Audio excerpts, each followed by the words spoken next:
balls and a mic.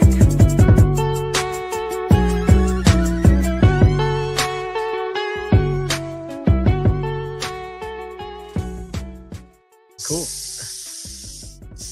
Silly snakes and season's greetings to two balls and a mic. Two balls and a mic on a Monday. 13-hour shifts in. Woo! Don't put your hand in there, Abe. You did not work 13 hours today.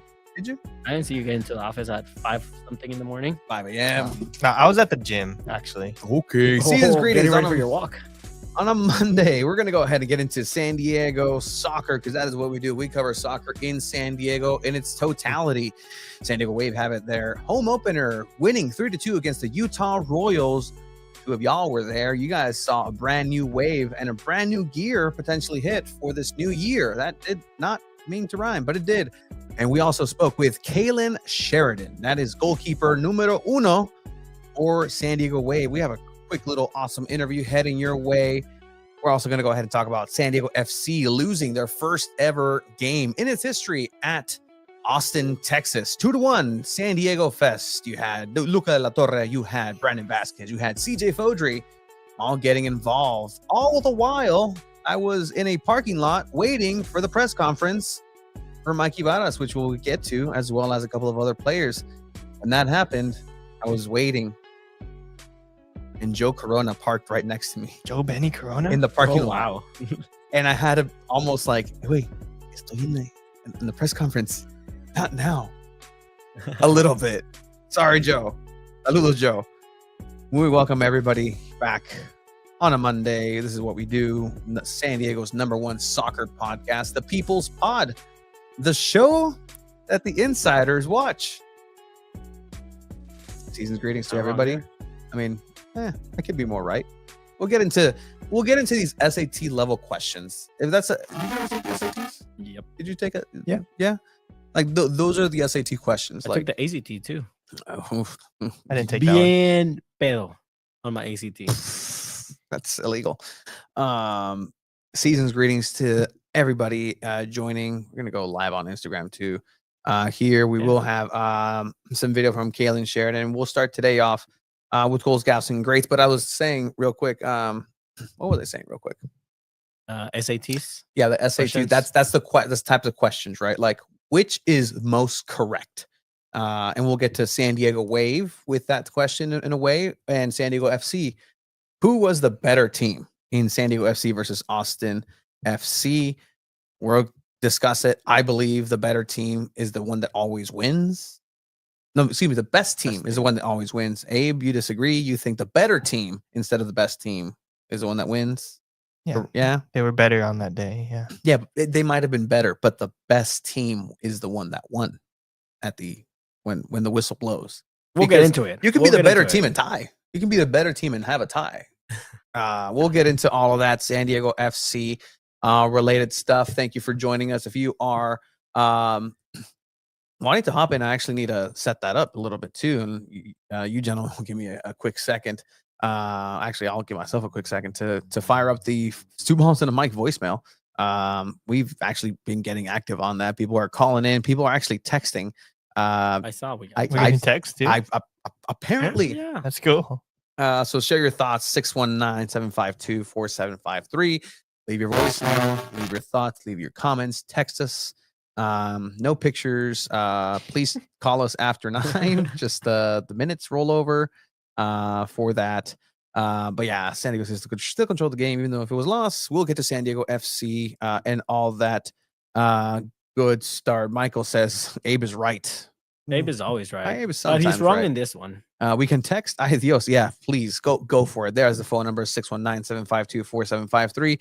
Get involved with two balls and a mic. This People's Pod, San Diego's #1 podcast. And with that, let's go ahead and get this started with the potpourri of soccer that we had this weekend and last week, because it is time for one of our favorite segments. We go ahead and go into the community on the internet verse and just mine a lot of this content that we'll see next, and try to get everybody involved. So you tell us who you think should be the winners of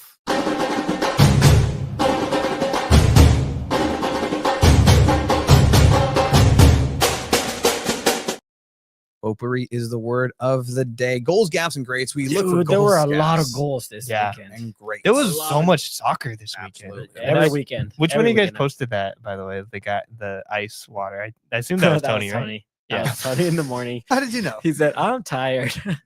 No, like there was a lot of soccer. Yeah. Look, again, like let's take a little step back. Welcome everybody in. Like there was a lot of football in San Diego, Yeah, and the lot. fact that we're surviving and coming into what you and I do on a weekday basis During school breaks. during school breaks, which is our high season. It really felt exactly just like this. Let me just pull it up.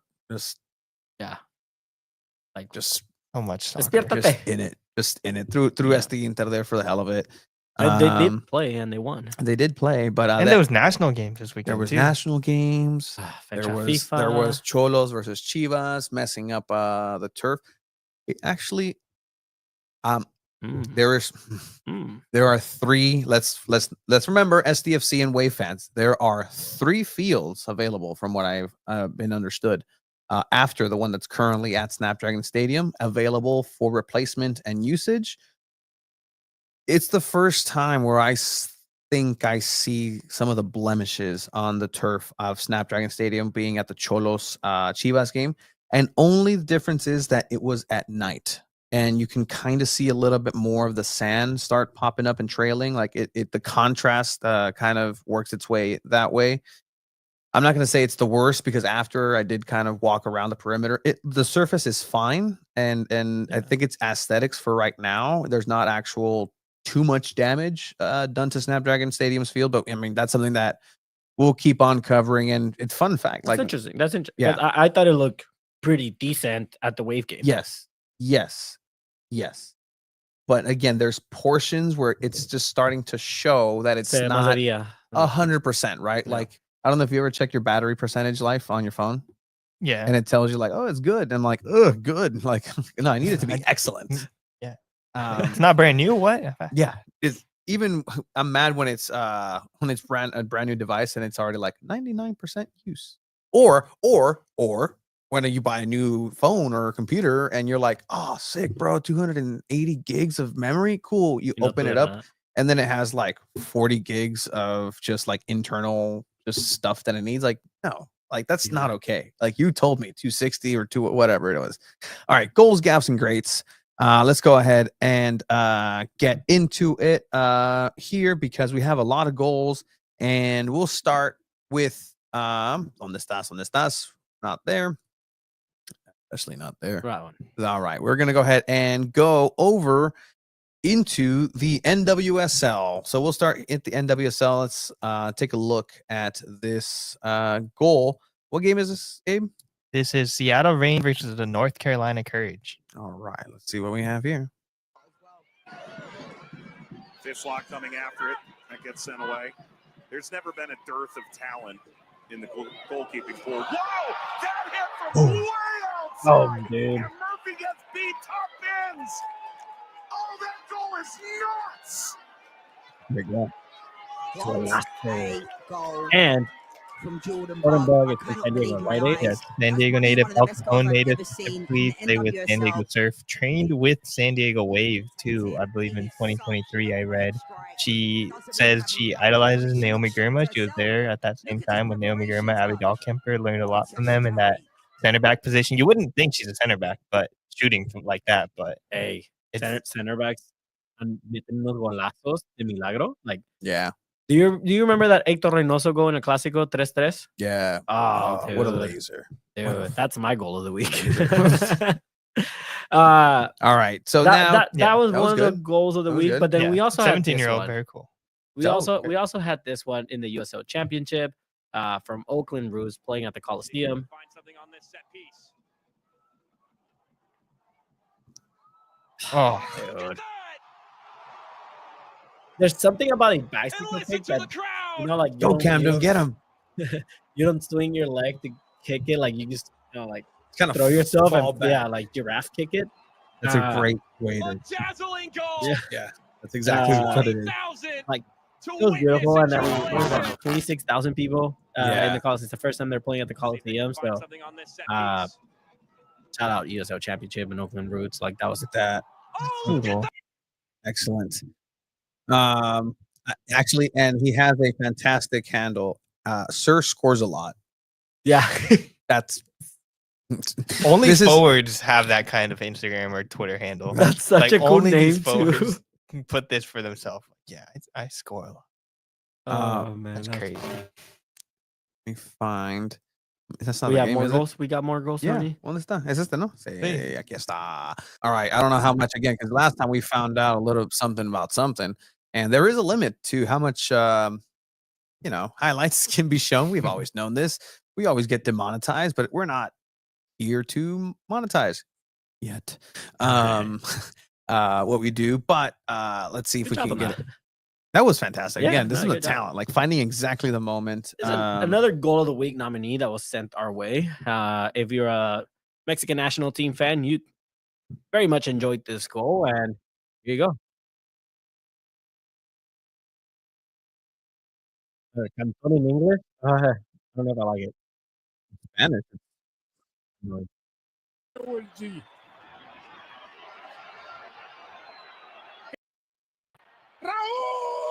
Mira nomás. Who? I mean, he scored free kicks before. He scored wonder goals before. No one's ever gonna forget that bicycle kick goal to take Mexico, or take Mexico to be able to go to the World Cup. Like Raúl Jiménez is back for Mexico. Vamos a ganar el pinche mundial, vato. Like, no se prendió, Tony. Vamos a ganar el mundial. We're journalists. Okay. If we're gonna go cover the World Cup, I So think is we're Andres gonna- Cantor, so is Martinoli, everyone. You're also Mexican. They're broadcasters. But yes, this is an amazing goal. Just an amazing showing at SoFi Stadium too. Just all around great stuff. The entire weekend, it was a really good game for Mexico. I mean, Panama kind of gave it to him at the end, but it's good showing for the Mexican national team. Oh yeah, Yeah. Well, you're talking about you guys. You guys are journalists. Apparently, from, Hey, I'm not from- dissing commentators. apparently from what I've been told recently and harassed by, I'm not. Shout out you guys. But I mean, if we're going by that, this was me this weekend. Ooh. Good job. Mute, absolutely This guy. fantastic. I muted you and lowered my volume. You can log in pila? I was. Heck yeah. San Diego Sockers tying it up. It was an okay goal. That was a good On goal. mistake. Was that the hat trick? No. Looking What? for the diagonal man. run by Gutierrez. Come on. That's going to be Leonardo. Oh yeah, no. It got testy. We can get into this, but it got testy out there in soccer. That was fun out there. So who's your winner, guys? all right? who's your- comments? Please tell me who you thought was the winner. Oh, puppy. Yeah, he's a golazo. Pitch report on Instagram. Hope he can keep that form for another year. That'd be great. That'd be fantastic. It was a great crowd over at the Soccer's at the Coliseum as well. That's the Esteban says Raúl Jiménez. At the count of three, say your winner. Ready? 1, 2, 3. Jordan Bug. Bug. What'd you say? I don't know what I He said. said better than I did. Bug. Yeah, I Bug vote. I wins. vote Bug. I mean, Yep. to score your first goal as a 17-year-old and against North Carolina Not too. even that. They won. Golazo. Yeah, golazo, and like they won that game 2-1. Did still, Jen like- Shaw score at all? No, Jen Did she Shaw- assist? No. They didn't think so. Interesting. No, sí, pinche That golazo, Seattle vato. press was really good in that game. That was a good game. NWSL has been fun to watch this so far this year. And Murphy gets beat.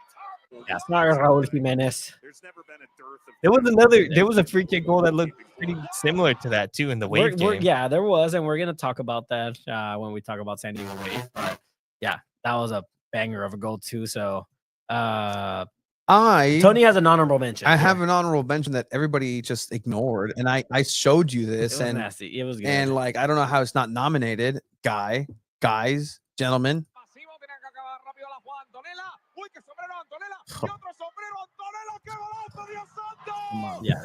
Come on. Antonella Romo Come on. Gol. come on. Look at the hand. Yeah, no, Just it was- everybody it like was nasty. technique. 1, 2, in the air, same shoulder, never touched the ground.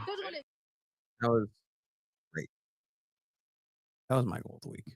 Wait, there was one from Phoenix Rising. I'm trying Oh, to okay, find it. Jan, 'cause I it was was just really trying to good, okay, but just find I'll- goals No, of the it's week. okay. I'll It's find okay. it later. Like I'll show it to you guys We'll later. show it That was later. really good. All right. Uh, So, all right, cool. Yeah. Gaff of the week. Jordan Bug, San Diegan, Jordan Bug. Congratulations. you're What? being called. Okay. El Cajonian? okay. What do you? Is that what it is? El Cajonian? Yes. Okay. Cajon- I've never heard that, but I Oh, just I just I'll came up ask with that. I somebody. think. Hey, what do you call it? El Cajonian. Cajonian? And then they'll be like, I call it you off my property, boy. But hey, I live part-time in Lakeside. ¿Qué pasa, güey? Anyways, Anywho, gaff of the week. gaff of the week. No, Tell Tony so- for that comment. no. See y'all on Sunday at church, or else. I've heard somebody warn somebody about that. Let's At go. Sprouts. Let's go with At the Sprouts. Gaff At of the Sprouts. week.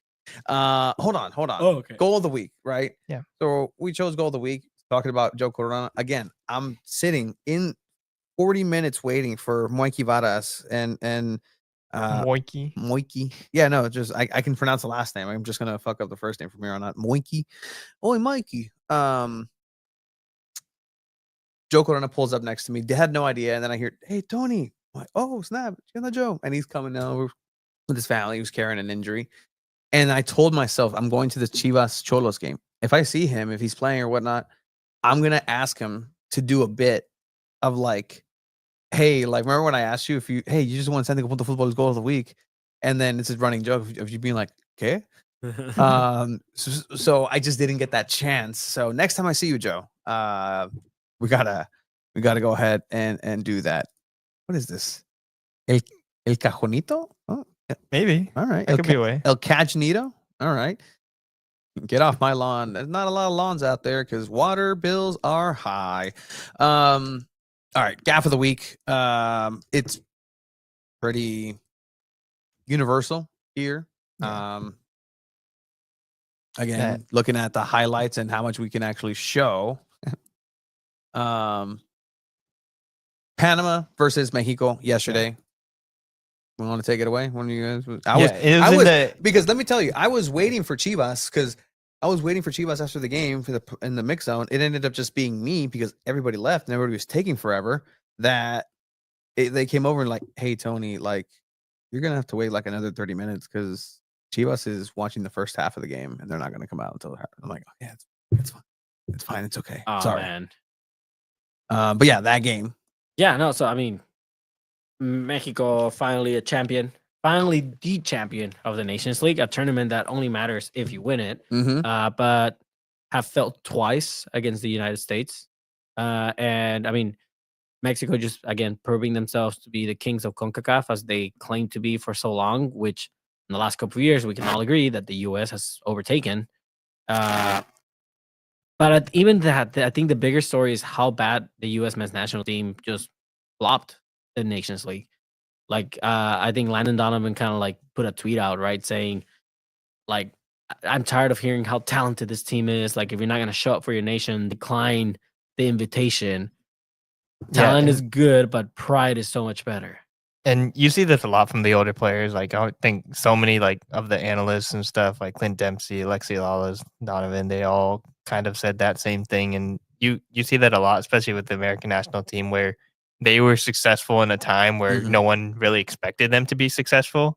And like that was so big for American soccer and just building the game here in the US. Like I don't even know if we're here if they didn't do what they did. Like honestly, like it's like you guys probably talk about soccer, but at the same time, like that rivalry of them making the US so good at the time, like uplifted Mexico too. It was a big thing. I mean, yeah, you see, saw it there. Landon Donovan. I'm so sick of hearing how talented this group of players is and all the amazing clubs that they play for.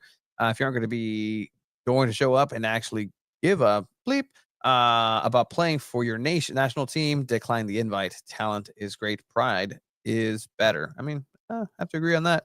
Shout out to everybody who's joining us on every single one of our platforms. Shout So I out, mean, so shout out in Diego a Luna, way, the U.S. men's national team's great also a actor. gaff, but great actor. towards the end of that Mexico final, there was one play Yeah. that definitely wins gaff of the week. Tony, Okay. Here it is.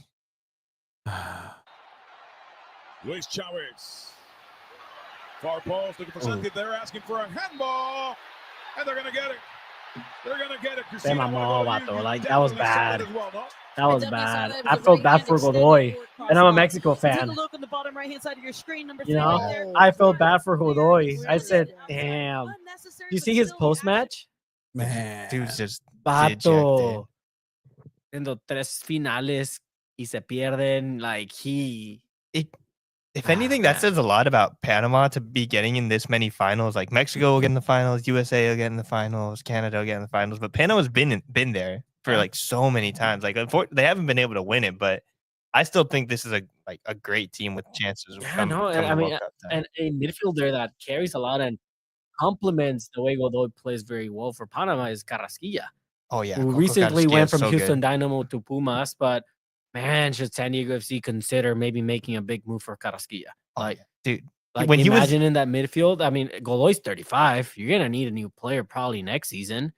Why not try to dive in another Panamanian that kind of went under the wing of Godoy? If that's kind of like the style you want, he's very similar. Yeah, I think that would be a great move. Probably would have to be a DP signing though. I don't know if San I think Diego. so, but you have the room. I mean, yeah, we're not diving too much into San Diego, but Tyler Hibbs did say that. I don't know where this Kevin De Bruyne rumors are, so you have the space for another DP, but we'll talk about that later. This was the gaff of the week, right, Tony? Yeah, man. Like, at least if you're gonna go for the handball, like, dive with your head first and make it look like you're trying something. Like, Okay, sea un gol, or like, I don't on know, the other man. Or side. like, do better. Leading to that. Just go with the head first, or just throw your foot on there, foul the guy, like break his nose at least. Like, if I'm a goalkeeper, yeah, that's what I'm saying. Speaking of goalkeepers, we did have Kaylin Sheridan in for an interview. That interview will be coming in here in a couple of minutes as soon as we get to San Diego Wave. But speaking of a San Diego Wave, there was actually what I also thought was a pretty big goof Yeah. for San Diego. Well, not for San Diego. In San Diego. In San Diego. In Snapdragon. In Snapdragon Stadium.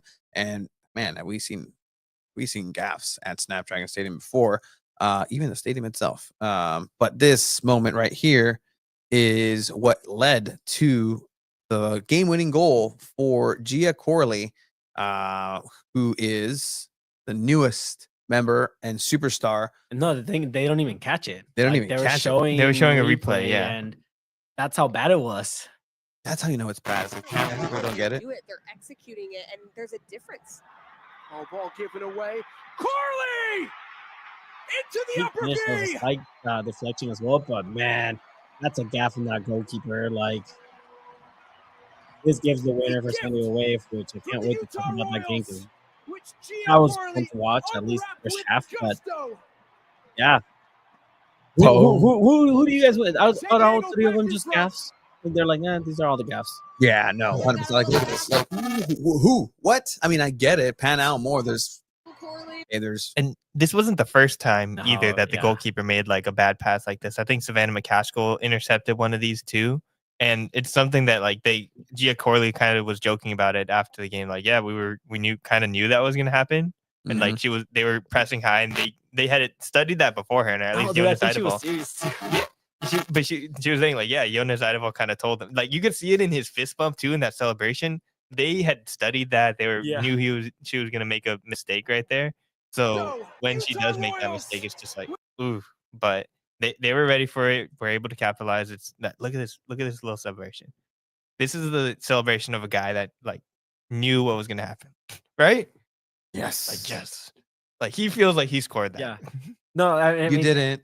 in the post game, like they asked her, like, "Oh, like, were you surprised the ball landed to you?" And she said, "No, not really. Like, we knew it would." It's like, when you're a coach. I mean, Tony, you've coached in the past too, and you tell. I mean, we've coached like soccer teams for kids, right? But Yeah. you tell the kid, "Ahí te cae, quédate ahí, ahí te va a caer." Like Yeah. the ball's gonna land there. It's gonna be there. Just wait for it. It's a matter of time, and That's what that was, man. I mean, it worked out. When you're a coach and you're right about something like that, you're just like, I'm right. Same thing when you predict a score and a prediction, right? Like that feeling. Haven't had that. Abe had that twice. No, I did have one. Got it on the money. But yeah, so that leads. So that was the goal of the week and all that. That was.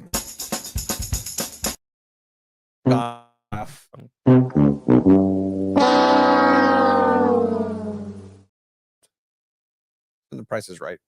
And that leads to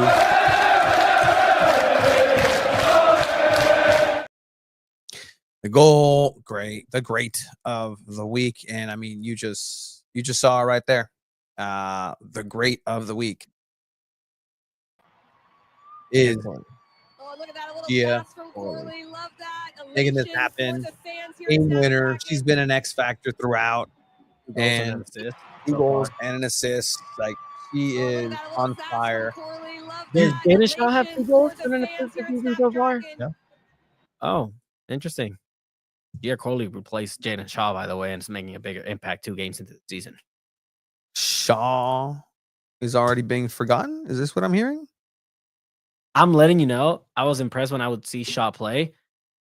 I was blown away when I saw Gia Corley play. 100%. And I gotta agree with my mic is falling.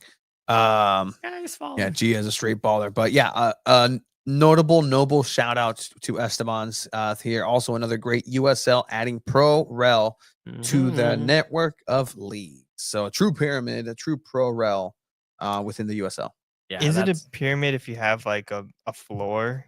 Because they have a self-imposed floor, and it's not like San Diego Inter can get promoted, right? Like it's still only like three divisions. So It's within, but there is Yeah. movement. There there's is movement a happening. pathway Yes. for a big league in the States, a soccer league, a professional soccer league, to move in that direction. So it's Now, cool. will it happen in MLS within or MLS USL?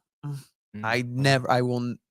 Never say never. Not gonna But see would, that. Would there be an option? I'm sure probably the answer is no. But if, say, San Diego FC, they said, "Oh, I want to be a part of that," and they remove themselves from MLS to go into Mhm. USL, is that a possibility from teams? No chance. No chance. Okay. Chiba, is Gia Corley bigger signing than AM13, Alex Morgan? No, it's not. Unless- Morgan, like, Unless world Giacorli class. wins 3 World Cups and Yeah, becomes yeah, a crazy star, it would be pretty hard. yeah, no. Like Alex Morgan was a hit signing when she got signed. At the time she got signed. So what I'm hearing is that you're saying Chucky Lozano's a bigger signing than Gia Corley right now? Is that what you're arguing right now? I'm kidding. I was about to answer the question, but All right. So with that being the great of the week, having a home opener, this is kind of how we'll play this out, right? It's going to be interesting. We've talked about it. The three of us have discussed, like, hey, on a day-to-day, week-to-week basis, who's going to go ahead and lead us off? It's going to be based on goals, gaps, and greats, whether it's San Diego Wave, whether it's SDFC. There is a little bit more to talk about on one of the sides that is just doing the first of everything ever. But also, again, a team rebuilding with San Diego FC. This is a team that also plays in Snapdragon Stadium that also has the name San Diego on it, right? This is a team that, you know, the Padres are kind of ignoring soccer in San Diego, but there is a synergy with. Can we talk about that just real quick? I think that's the dumbest conversation in the world. It's PR I people don't and know. social media people. I don't know. Like, do you really care that the Padres aren't posting about I that don't. on Instagram and Twitter? I will Like, agree. People who- care. I don't know why people care about that. Like, man, the whole Padres team was at the game. Like, and you're complaining that the admin, the social media people aren't posting about. Like, it's is that That's- I haven't been keeping up. Is that an actual thing that's been yeah. happening? People have been getting like mad. yeah. People have been getting mad at the Padres for not like posting about San Diego FC or San Diego Wave. I know, man. It's just like complete nonsense when Yeah, I agree with you, Abe. That's ridiculous. I mean,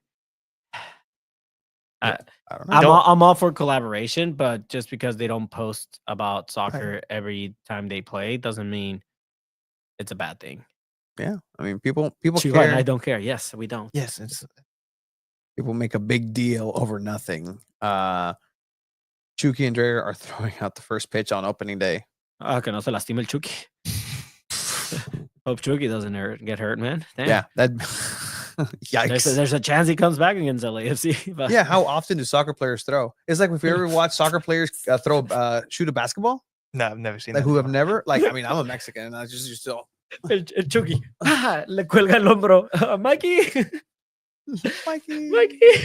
But all right, let's talk about San Diego Wave because San Diego Wave came out here at Snapdragon Stadium. They opened things up at home after having a good match in LA against Angel City, the rivals, 1-1.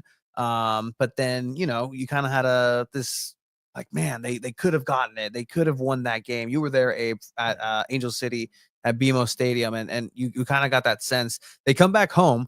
The pageantry's there. It's the glitz and glamour, right? Like it's the first game. It's the first, hey, please come back, fans. Hey, please, like Giving away a baseball jersey. giving away a baseball jersey that is somewhere around here. And we'll get involved in potentially giving away. If you didn't get one, let us know, and we can potentially hook you up with that jersey that was meant to be given last year. But at the end of the day, this is a new year. This is a new head coach. This is a new lifeblood, New identity. new like, identity, everything. new everything. And the thing that stuck out, and Craig, thank you for joining us, Craig, last week, was a conversation that you two had with him at Snapdragon Stadium in terms of what you saw. A little bit. It was he walked by and we were like, "Hey," and he was like, "Hey," and then it was like one sentence, and then he left. So What was It's not a but the- conversation. But the What- sentence I was told him this has been the most fun soccer I have ever seen Wave play. That was at halftime. That was the first 45 minutes. And I will down like that was the most fun soccer I've seen at Snapdragon this year. oh, They played so good. I don't want to get ahead of myself, but they played so good that first half to the point where you get Ken Sadali, can take on two players, finds the open space. They invite the pressure. Ken Sadali reads the field like one of the best midfielders I've ever seen read the field.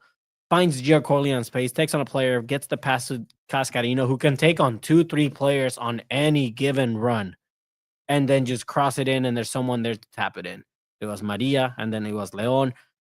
This was by far the best I've ever seen San Diego Wave for 45 minutes, and they can't last the whole 90 at that level because they get tired. And Jonas was very, very descriptive, and we'll listen to his answers on the post match. Very descriptive about what were the difference were from the first half to the second half. And that, I mean, I wish you could have been there, Tony. I know you were at the Soccers, but man, were those 45 minutes so much fun. this lineup here, the graphic itself, I mean, Definitely wrong. it's definitely wrong. Obviously, Maria Sanchez, not necessarily known for her center midfield. She was the six, bro. Yeah, apparently, Gio Corley there. You see, pretty much switch Maria Sanchez there. Mhm. Adriana Leon, the new number 9. We're still waiting to see, just kind of what was promised in a way of like this lethal, just take it on her own striker. I don't know if you had some other thoughts there. I think she delivered, but Cascarino, again, one of the players that's been here, really just didn't have a beginning of the season last year with San Diego Wave, so she kind of eased into the team. And then that back line that's still young but and new, coming together in front of Kaylin Sheridan, who we do have coming up in an interview in a couple of minutes. But yeah, so this is a starting lineup that San Diego Wave has. They don't have any other choice. There's 4 NWSL, 5 NWSL veterans. Everybody else is international. Like it's a new international way of seeing and moving through the game. But Like, you that was saw it this right there. mistake That was from the the big goalkeeper. the goalkeeper made. I completely minutes forgot in. that. That was like at this point, Jonas is like, dude, stay close. The ball's gonna get there. Like the goalkeeper's messing up a lot. And this was again 3 minutes in. 3 minutes in, and then you like to see that shot from way downtown, just kind of like, okay, you're gonna go ahead and test it. We'll go ahead and try it out again. Good awareness, and you start to see kind of the weaknesses of really a goal kick or just the ball at the feet for the goalkeeper. This is confidence destroying, I'll say. So, Okay, go back a little bit. This is what I'm talking about, man. Like Kenza Dali yeah, was go back. unreal in the like first. 10 seconds. Yeah, play it. Like, look, they invite the pressure because they were waiting back a little bit for them to step up. Kennedy Wesley through the middle finds Kensadali, a la San Diego FC style, a la Right to Dream Academy, if you want to play like that. But they find the space. She passes it to Kensadali. Already knows where everyone's at. Boom. Takes on 1. Takes on 2. Little luck there, but takes Yeah. on 3. Yeah. Passes it over. Opens Gia it up. poorly Go get it. reaches it. Jesus. Whoop. Wow. Bye-bye. Beautiful turn. Excellent. Excellent. Boom. Excellent. Excellent. Excellent. Maria Sanchez excellent, to finish excellent. it. Why wasn't this a part of the goal of the week? I mean, both the Guys. first 2 goals were great. I actually put them like Guys, what are we no, doing here? No, like that was That was just, wasn't that fantastic beautiful? team That was goal. beautiful soccer. Yeah, beautiful team goal. Oh my gosh. the second goal was also just as good. Wow, that is fantastic. I mean, just going literally just dicing Utah. Biggest impact so far, Corley or Leon. This one, Kensa, almost. Boom, bangs it in. Almost. Oh. Almost. The whole stadium erupted, Tony. Yeah, All everyone like thought she made- 17,000 people in there were like going so loud and thinking that went Wow. in. Just based on that reaction, I think even I look at it like, is that a goal? Did that go in? Wait a second. quite the scene. Yeah, I mean, this is already again a highlight package is only going to show you so much, but boom, you get the And this- striker. Yeah, This go highlight ahead. package, at least for the first half, this is how it felt during the game. Like it was all wave this first half. Like they were dominating in possession, forcing like so many errors and like interceptions in the midfield that like Utah was just looked like they did not want to be there that first half. It was brutal. Style of this team for the last year to this year is night and day different, especially the attack of the forwards pushing the defender's back line. That helped because of the mistake of the third goal. Yeah, no. He was on the field. yeah. David Farker has one of the best views of the. And then it was in the second half where San Diego Wave started to get gassed out. Like they started to get tired. Mhm. And Jonas was very vocal about that. And that's when Utah started getting attacked, like some chances, and they started building some momentum. You look at the stats, right? And they had 44% possession. They had 11 shots, and most of them came in the second half. Mhm. So, you know, Tony, in soccer, once you start building that momentum, it's Yeah. bound to happen. Yeah, It is bound to happen. it's just a matter of time, and unless you get very unlucky and just want to try to walk it into the goal. But yeah, I mean, very impressive. But that's going to be my question for soccer in San Diego, just in general, even to us three here. Again, going back to the graphic of face in water, like going back, like the sustainability aspect of soccer in San Diego. Both everybody who plays or is involved with San Diego Snapdragon Stadium is facing this. They have a very exciting team. San Diego Wave, San Diego FC, everybody has a very exciting team. But Oh, yeah. can they push the limit of an entire season in this style? You're already starting to see one team who has more games start break down. This team, San Diego Wave, breaks down after the 65th minute. I mean, going into the half in Angel City, they were pretty, done and burnt out. But again, you have Kaylin Sheridan, who's still just in the prime of her career, just kind of up there, regaining some form. I Again, thought she blocked this too, and they ended up calling this a goal kick. But I thought she definitely got a hand on that. she had an influence. Like, We should have asked her. Like, Should have asked her. She touched that. Yeah, It she got a little touched that. spin to it. Yeah. so then yeah. you get this unnecessary foul that I think it Pro was Moroni, yeah. Moroni. Mhm. And you're not expecting it, but I'm Beautiful expecting shot. something. Come on. Okay. riflazo. Yeah. And your goalkeeper, Tony, Damn it, is that Sheridan? I don't. That's on Sheridan. That's the wall. No, the wall did I not mean, jump. I mean, your wall Yeah, is supposed to You're jump, supposed to jump 100%. but it had the distance. Like that's the face of someone that knows I should have gotten that. I should have gotten that. McCaskill and Leon watch it go right over their heads, though.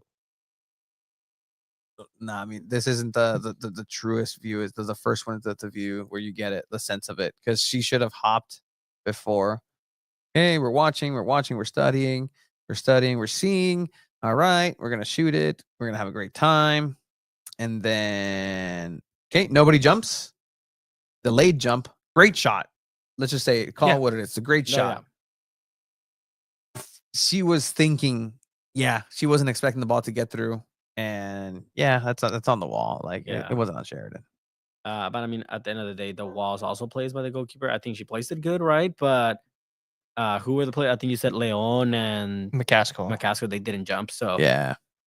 you have to jump no matter how the distance. Like, yeah, golazo, and again, you felt it coming, and this just gives Utah all the momentum in the Mhm. world because only a few minutes after they tie it up as well, they had this foul right before they tied it up, and we were like, Oh, like again. Yeah. again, back to back. Like, it's a lot closer, which makes it more difficult. Yeah. A lot of people may think that the closer you are from a free kick, the easier it might be to score it. But no, I mean, if you're too close to the box, it's very difficult to score a free kick like that. This is the insight that people want from what I found out in walking through soccer this weekend, is that people are Yeah. really enjoying like this kind of like breakdown of the game of like simple things like that. Like, Mhm. yeah, no, just because it's closer doesn't mean like So I've it been makes- asked what offsides is by people, and I don't get mad.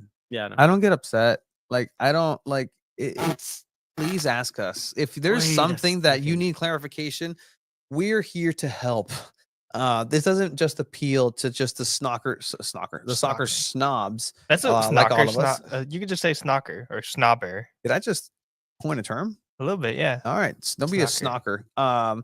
You're a snobby soccer player or soccer fan viewer. Don't be that.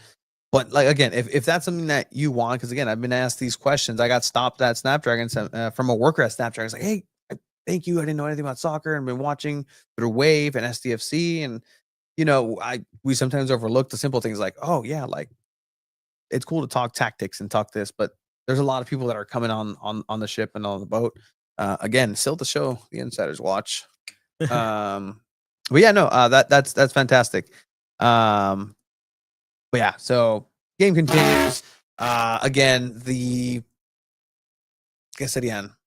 revolutions per hour, per minute, per second are Yeah. coming down for San Diego Wave, Then you and they're had getting tired. you had this goal where they're getting tired. Like Kensadali and McCaskill are just a little bit gassed at this point too. And there's a through ball, and Abe told me, "Is that on Kennedy Wesley?" At the end of the day, she's No. tired too. And Abe, Yeah, I thought that was on the midfield a little bit. You let them get in behind, and then in the middle, you kind of leave your center back kind of Yeah. on her own there, so she can't really do much on the back foot, and then getting on that through ball and placing the perfect shot. and So this happened to San Diego FC this weekend as well. Like the midfielder kind of let down the center backs a little bit, but then Mhm. you get this mistake a minute after Yep. from the goalkeeper in Utah. And from what we learned in soccer is like you take advantage of the opposing team's mistakes, and you're more than likely going to win your games. So with this goal, Mhm. the Giancarlo Sport, San Diego Wave secure their first win of the season, their first win at Snapdragon this year in Mhm. general for soccer, and she became San Diego Football's Grade of the Week. Yeah, we'll ask her about it a little later. Good question here. Actually, any info on the ESPN report that Wave are signing center back Daniela Arias? So- And I can yes. You can what? I mean, You can what? Well, do Abe you, and I Abe, just, what do you think? Abe and I just talked about it a little bit, and Yeah? we both agreed that it'd be a pretty good signing. we talked about it. I don't even. We talked remember about talking it. I mean, we talked about the depth in the center back line, Yeah, and how it's Kennedy Wesley, McNabb, and then a 17-year-old. yeah. So- That's an issue, especially when you're going from Naomi Girma, Abidal Kemper, and Yes. then you have Kristen McNabb as your backup and Kennedy Wesley as your backup. That's a lot different than only having one center back as your backup. Exactly. So if that does happen, that'd be a great signing. And even Arnie, I don't know what you have. Kristen McNabb, I don't even think she's been solid at the center back position this year, but I don't think she's a natural center back. I think technically she's like a natural fullback. No. Oh,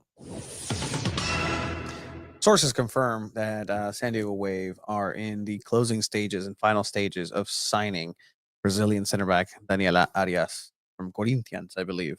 I think she's Colombian, but she plays for Yes, she Corinthians. plays Yeah. in Corinthians. I mean, it was also, I think, first reported by Jeff Kassouf, Yeah. if I'm not mistaken. So when he does kind of write something, it does It could comes happen true for yeah. sure. But yes, thank you for Thank you confirming for with confirming your, with your your sources, Tony. That's phenomenal. Yeah, very. ¿Quiénes son tus sources?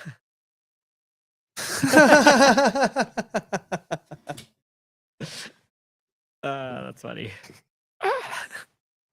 But yeah, so post match for Wave, Abe and I were there, and a couple other folks that we know and love that come to the Wave games as well. And we got to ask, we got Gia Corley and Kaylin Sheridan also Kellen Sheridan, an exclusive interview with your very own Abe and Tony coming up. They don't own us. What? They don't know us. Yeah, What? your very own. Like, you don't own us. Nobody owns us. All Jack right. Corley's my favorite player ever at a post match. By the way, I'm gonna tell Kristen McNabb. Not Kennedy Wesley when she grabs the microphone out of your hand to. that one's cool too, but I don't think she would be able to do it in this type of. Congrats on the win. Great performance with the goal and assist. What's the feeling going through with you right now, just overall with this result? I feel amazing. It's really nice. I'm happy. We won. That's good. And yeah, I'm proud of the team. And how do you feel? Oh, so sorry. God. How do you feel with the chemistry so far built with your teammates, with Cascarino and with Ken Sadali in that midfield? Looks like that trio is going to be very dangerous. Yes, I love my teammates. It's really fun playing with them. I think it's just a good environment. Is it?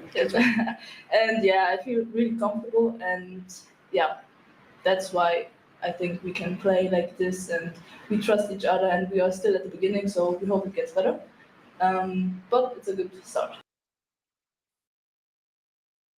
I mean, like she's so excited, and at one point she also mentions like this was the largest like amount of fans she's ever played for, and Kellen Sheridan goes like, "Get used to it." Yeah. So I mean, What was the official number? Was there an official number? When they don't put out an official number, that means it's a bad number usually. Yeah. And they did not put out an official number. we asked at the end, and there was a number, but they didn't want to confirm it. Nobody wanted to get in trouble. Give Yeah. anything out. To my understanding, it might have been around 17,000. Yeah, that's what I heard. Because I asked Snapdragon, just the stadium, the day after. Hey, stadium. Hey guys. Yes, that is the move, Jeremy. I'm just imagining like the seats talking like back in unison. That's kind of freaky. Hello. You have awoken the dragon. And you wake it up What with is snaps. your wish? Isn't that a thing in Dragon Ball? What? Snapdragon. You got it there. This is dumb. Why are we this talking whole to thing these? is show yeah, that, Abe. the And show whole- that the whole insiders thing, get man. upset about? Come on, Abe. Get with the program. Yeah, Um, like Snapdragon. Snapdragon. Dragon. Yeah, no. Do you hand her the mic for Kennedy Wesley? Yeah, I mean, you just No, kind of you you, put- you're no, always no. extending. Well, yes, I always You do always, this, right? like- We all That's do normal. and It's every extended. interview. and she goes, Okay, and you kind of love that. It's just a a nice, bit. It's a nice bit by at the end of the day. But, If we go to a movie, yeah, start asking questions. That'd be great. 100%. so I mean, even during this press, if you want to kind of go with Jonas, just because in general he gave like the very first answer, described the difference between the first. He half. had to get cut off. I love soccer people that need to get cut off. Mikey Vadas is the same thing. Jonas is the same thing. Like they need to get cut off at some point because they'll just go and talk tactics. I'm gonna ask it. Did it felt a little rushed to you, The interview? the press conference? Press conference? Not this one. Sometimes it does, but this Angel one City. didn't. Angel City felt rushed, Got but it. this one Uh, didn't feel very rushed. to Yeah, me. let's Play see. like it's 0-0 again.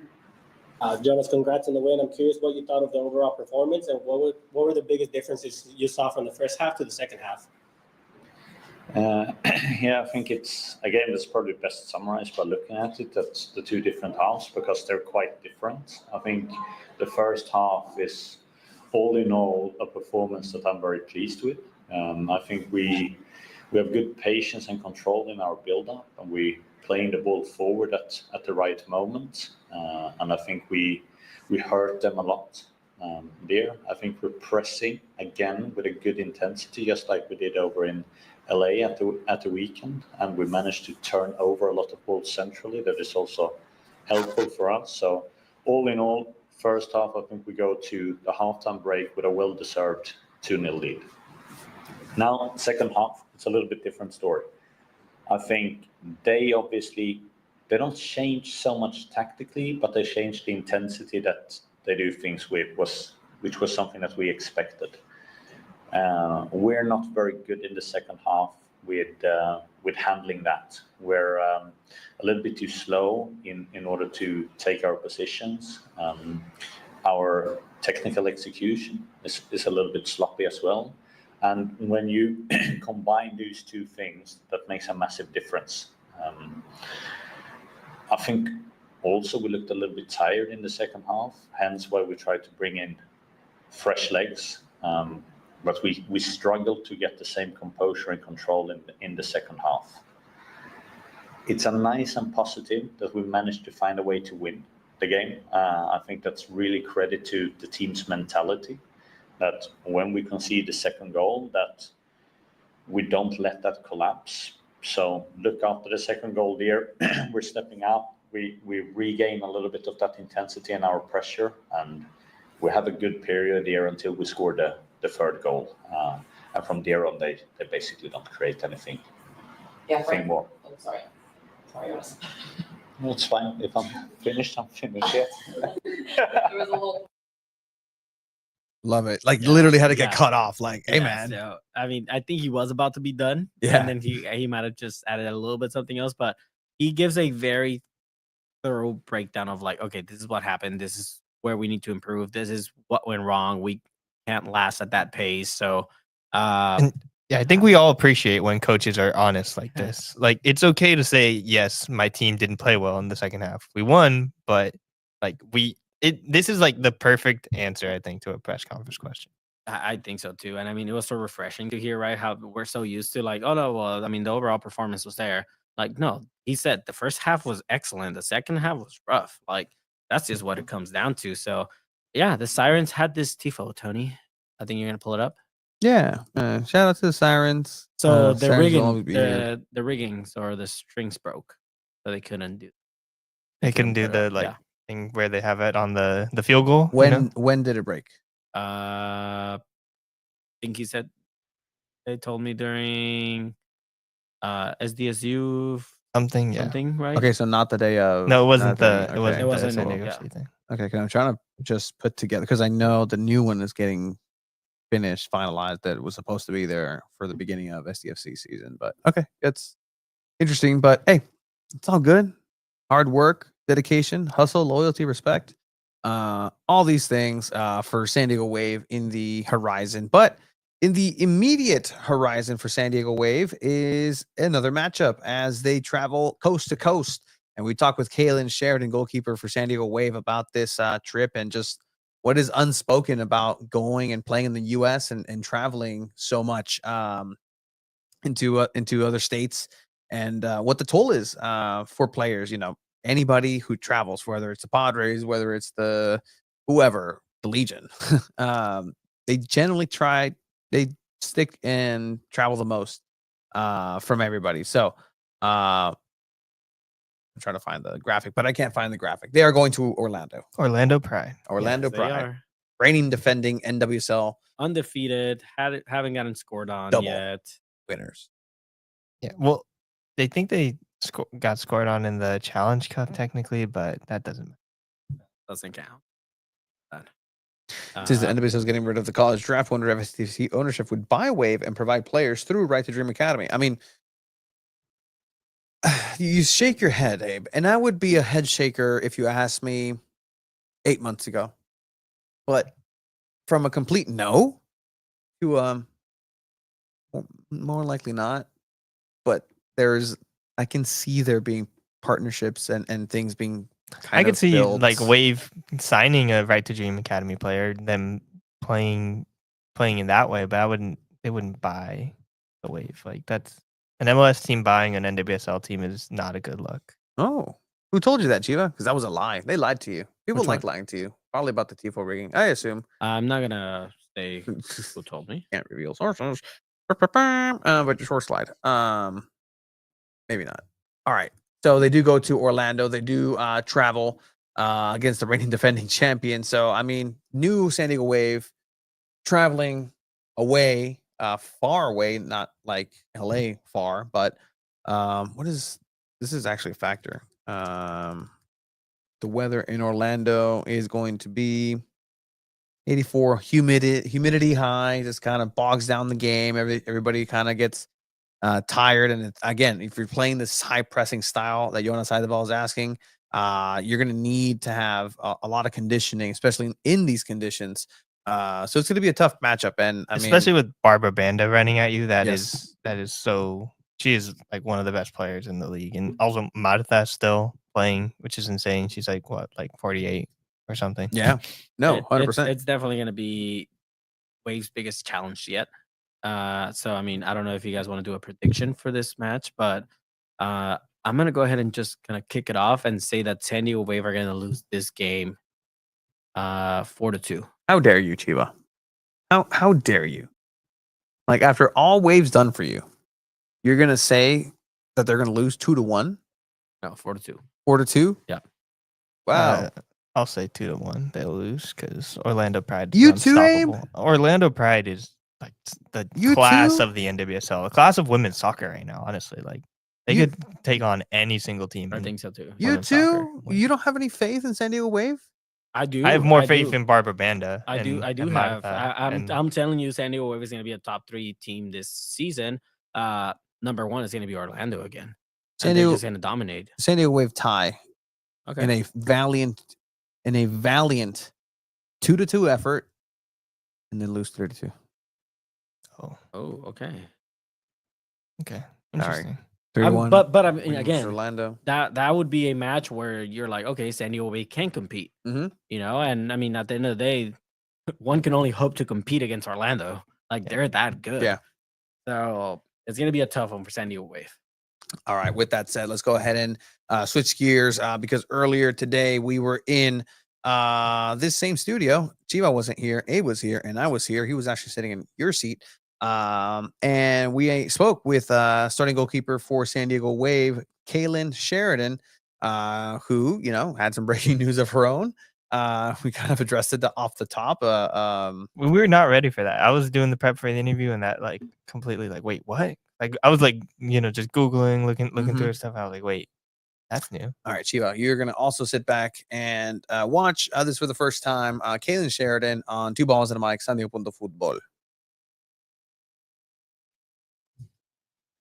All right, and we are back here with Abraham Cepeda in the co-pilot chair for once, and we have a fantastic guest.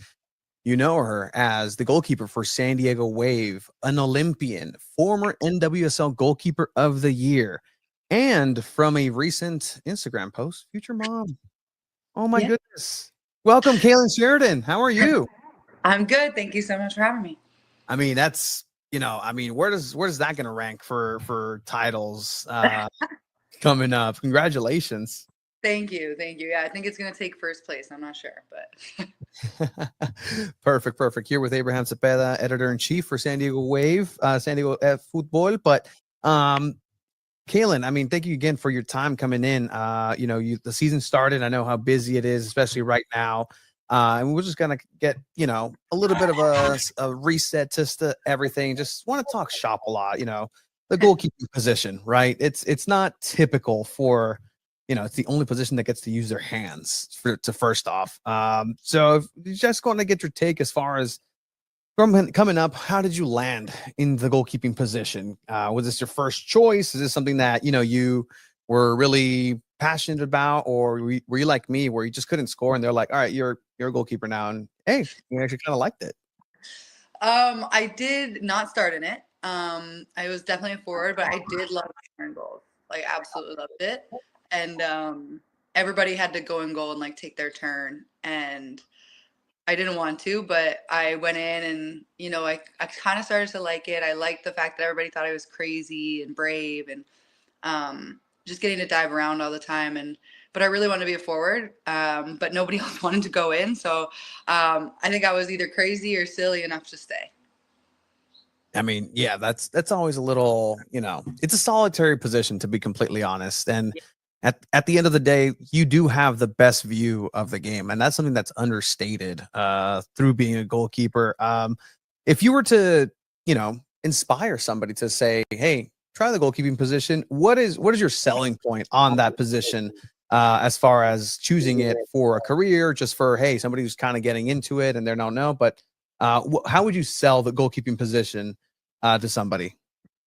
I mean, I think it's the best of both worlds. You get to build the attack and be part of the build up and be a field player. And at the end of the day, you're the last line of defense. You get to make the save and save the game for the team. And I think what we do is pretty crazy and cool, and you get to dive around and stop some shots, but ultimately you get to do everything. So when you're a field player, it's boring. You're in a box.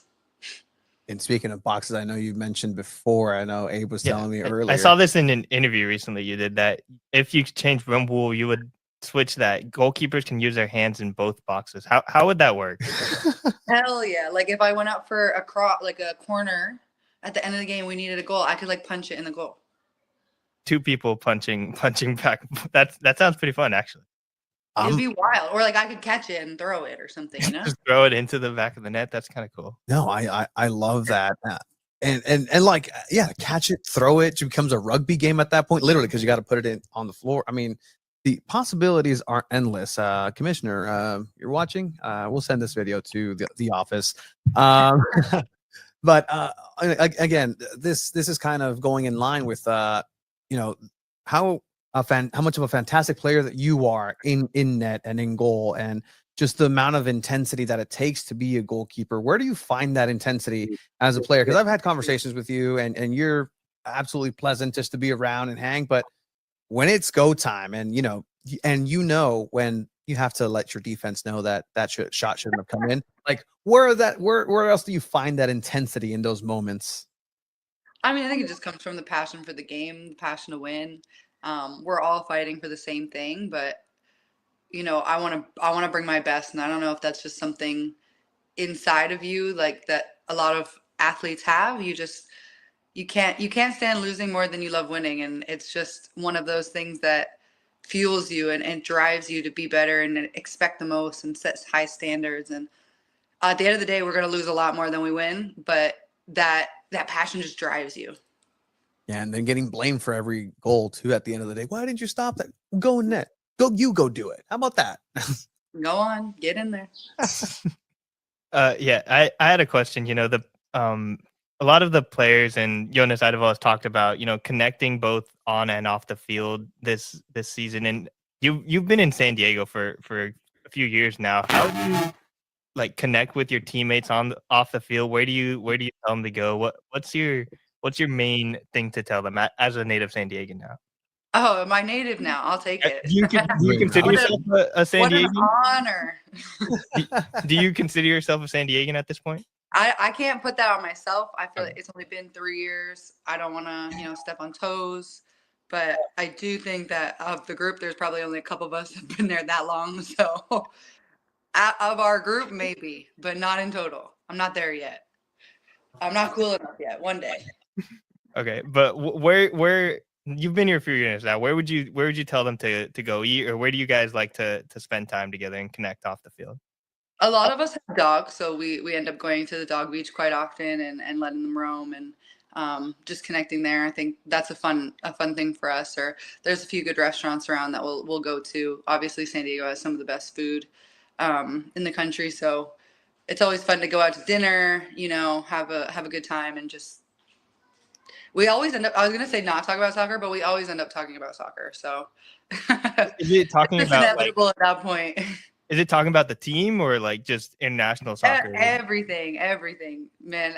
All kinds, like whether we just played or something that's going on at practice or something we see with another team. It's your life. You're, like we said, with where you get that drive, you're just so passionate about something. Is as much as you want to not talk about it, you want to turn it off. It's a part of us. So I love that. And look, at the end of the day, like this is a lifelong job that you have. Hey, Coda, shout out. My dog wants to end it too. No, it's fine. We are animal loving podcast here. We had all sorts of animals as well. But I mean, speaking about Coda, right? I know that you mentioned that like everybody should have a dog. Like at the end of the day, like that's one of the things that you believe. Like dogs are just those companions that carry you through so much, and they're the underrated team. And Coda, from what I understand, is a team mascot. I saw, it came up at Coachella Valley, just kind of doing his thing. What would you recommend in terms of like, hey, what are you looking for in a dog? Like just to reflect you, to kind of, be the opposite of you in a lot of different ways? I don't know. I think we're pretty similar. We both have some intricacies and anxieties, but we also have a ton of energy and just like being around people. She's right here now. Yeah, I think I got really lucky with her. We used to foster at a shelter in New Jersey, and Dom brought her home for me one day, and you know, she's just the perfect fit to our family. So I'm so biased towards dogs and shelter dogs especially. So I'm always gonna push the girls to get a dog whether they need it or not. Oh, I love that. Absolutely. We prefer dogs here, right? Yeah, I'd say that. Yeah. You don't. It's fine. All right. So again, talking shop, the goalkeeping position. I just want to get into your headspace in terms of what the best feeling is for you in terms of, and I think I do have some clips here. Going back, and you opened Snapdragon Stadium with style. Let's not forget, San Diego Wave is still the #1 8 side in Snapdragon Stadium. One of the biggest moments in stadium history is Kailen Sheridan stopping a penalty. What is your thought process when it comes to penalties? Because you are excellent at penalties, and let's not overlook the fact that you followed the play as well. Oh, I appreciate that. I know, Sav. Now we got her, so it's fine. I think honestly, like there's definitely a lot of research that goes into penalties and a lot of like technical things you can work on, but there also is a percentage of luck. And I think as much as we do all that research and we train and we get the biggest push, or we look at everything that person's done since they were 5 years old in penalties, they could mishit it. They could, put it right down the middle. They could change it in the last moment. So ultimately they're in control, and I'm just trying to make it as hard as possible for them so that I can get that extra % on my side. And you could tell just the adrenaline went through that entire stadium in that moment. But that is one of the biggest moments as a goalkeeper, right? So it's just a one-on-one. You're on the losing end most of the time. And, it's almost just, hey, it's going to go in, whatever. But no one does it. It's great. But there is also a different sort of save, and that is the double save. And we got it right here recently. Want to take us through this moment right here. Excellent. 1 time, 2 time following. Excellent technique right in front of you. Pouncing on it. I mean, in the run of play. Yeah, I mean, just trying to get back across and limit as much of the goal as I can, but be able to push and then get up as fast as possible so that they don't put in the rebound. But my teammates were there to help me too, make the shot a little bit smaller, make the goal a little bit smaller. Yeah, overall, it's a group effort. Group effort. But as you, which one do you take as a feather in your cap? A little bit more like, yeah, I love that one. Well, I think they're different. They have like so much emotion wrapped around them. Like you said, like the first one was snap opener. Like that is going to be a big game for us no matter what. And then the last one is season opener of this year. Like there's a lot of emotion, a lot of pressure in both. But yeah, it's hard to pick. It is hard. And I was looking for the footage, and I know that there's out there a penalty kick that you've scored back in the day as well. Right. Way back in the day. I haven't taken one in a while. But yeah, back in college, I think. Yeah, I had found the footage, but we deleted it's it. So far back in the archives because I'm old now. And back in the Clemson days, and what is something that you would tell a Kailen Sheridan from Clemson that would prepare her for what is to come after your time there? Man, I don't know if she'd believe anything I'd say, honestly. She's pretty stubborn, but I would just tell her to slow down a little bit and just enjoy the ride. I think it's easy to get caught up in the emotion of this life and this career, and as much as you need that to drive you to the next level, you need that push and that focus. Yeah, I think there's some times where I could have just let things go a little bit easier because you're going to get another game. You're going to have another shot. There's going to be another goal. Yeah, it's going to come. And it's going to come just like right there. Oh, man. That's crazy. Against the U, too. That's a good. Oh, 100%. And just frozen Goalkeeper cheated a little bit. You know, he hadn't kicked the ball and took 5 steps forward. Back then, you were allowed to do that, you know? Yeah, allowed to mark up the field, allowed to everything. What are some little tips and tricks that you've kind of, I don't want to say, bending the rules, but what are some things that you just kind of like to do, or just some rituals? Are you the superstitious goalkeeper as well? I'm not. I really put a lot of effort in not being, because I think there is a part of me that could be, but I've like intentionally tried to not be at all and not create any rituals or things. But I do have like routines pregame. I would say just like the same kind of day leading into a game where, I can do whatever I need to do in the morning and have time with my family. And but when about an hour before I need to leave, I make sure I have like a coffee and a shower, and that's when I turn on and really focus in on the game. Yeah, and now looking at this season, what do you think is like if you could use like one word to just describe the theme or idea for this season, what would you use to describe it? Like it's hard with one word, but like if you have like that's a good question. But phrase or quote, something. I think it would be control in the chaos. I think this league is crazy and chaotic, and we want to bring some creative control to that.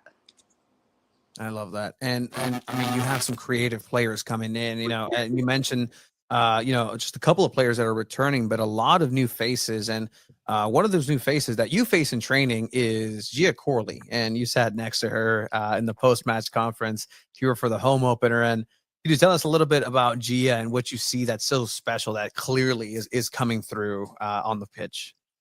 Yeah, she's an incredible player already at such a young age. I think we're lucky to have her at this time where she's still growing and still learning and maturing within the game and within herself. I think her natural ability on the ball is just it's just something you want to continue to watch, because you don't know what she's going to do next. And we're going to be able to see that grow and blossom and become into one of the best soccer players that she can be, and probably within the world. But I think also she's just such a fun person to be around. She's so bubbly and funny, and she's really cool too. Like, she's got really dope style, and just someone you want to have on your team. But again, I think that one of the coolest things about her too is she has no idea. She has no idea how good she is. And like, that is somebody you want on your team, that that the sky is the limit. All right. And final question for us here. Orlando Pride this weekend. I think they are undefeated through like a bunch of games. Like, they're one of the best teams in the NWSL, and you get to face Martha, Barbara Banda. What is it like facing such like great players, and now looking at this match? How confident are you in your squad? Yeah, I'm confident in what we bring. I think we bring a completely different style to them. But I also think it's a good challenge for us to continue to push ourselves and challenge ourselves in tough moments. Obviously, not only with their talent, but just a 12 o'clock game in Orlando. It's going to be hot. It's going to be humid. It's going to challenge us. And I think we need to continue to challenge ourselves in order to be better and be the best that we can be. And I think that's something that our team is really good at having, is that mentality to be the best that we can be on any given day. And ultimately, I think we know that if people are going to beat us, it's because we've allowed them to, and because we've broken down somewhere. So we need to be our best selves and not let ourselves beat ourselves. We can't let us beat us at the end of the day. And I'll always have respect for Martha. She's the GOAT, and it's always a privilege to play against her. And playing against people like that, it just makes you better. So that's why I'm here. That's why I'm in this league. I want to play against the best and make myself as good as I can be. I love that. And, you touched on, Orlando. It's literally from coast to coast. And that's something that doesn't get spoken of enough in soccer here in the States, or at least continentally, is that travel. Like, what are some things that just aren't spoken about enough when it comes to travel, right? Like, there are stark differences. Yeah. I remember just talking about the conditions and hotelage in Seattle, and just the travel back in a couple of like 2 seasons ago. I don't know if that's improved at all, but what are some things that people just don't see or maybe take for granted when they see just the glitz and glam of outfits coming off the bus and the plane? Like, what is that extra thing like? It's definitely a challenge, and I think a lot of players coming to this league don't realize how much of an impact it has on them until they experience it. And coaches as well. I think it'll be a new experience for Jonas and for a lot of coaches in the league. It definitely takes a toll. Crossing three time zones, flying for 6 hours, and then training in like 80% humidity is going to have a toll. But again, this is what we're here to do. We're here to train and play at the highest level. And I do think a lot of those conditions that we've had in the past have gotten better over the years, but there's definitely a standard that we're continuing to push for. I think there's things that they can clean up and make it even just 1% or 2% better on our bodies. It obviously is taxing, and it's things that some other teams or other leagues don't have to face because they've made those steps forwards. And I think we're going to continue to push our league to do that, so that every game you're getting the best version of every team, and that's exactly what the fans want to see. And they are responding because the fans are happy with the production this season. Kaylin Sheridan here, real quick, some quick fire questions we love to ask about these in terms of, again, this is soccer. This is a safe space to talk tactics. Always, everybody's welcome. Please recommend all the players to come and talk tactics if they'd like. But favorite pair of boots of all time? The David Beckham ones with the strap that went around. Oh, I love that. Favorite pair. Reds. Red. Specifically red. I love that.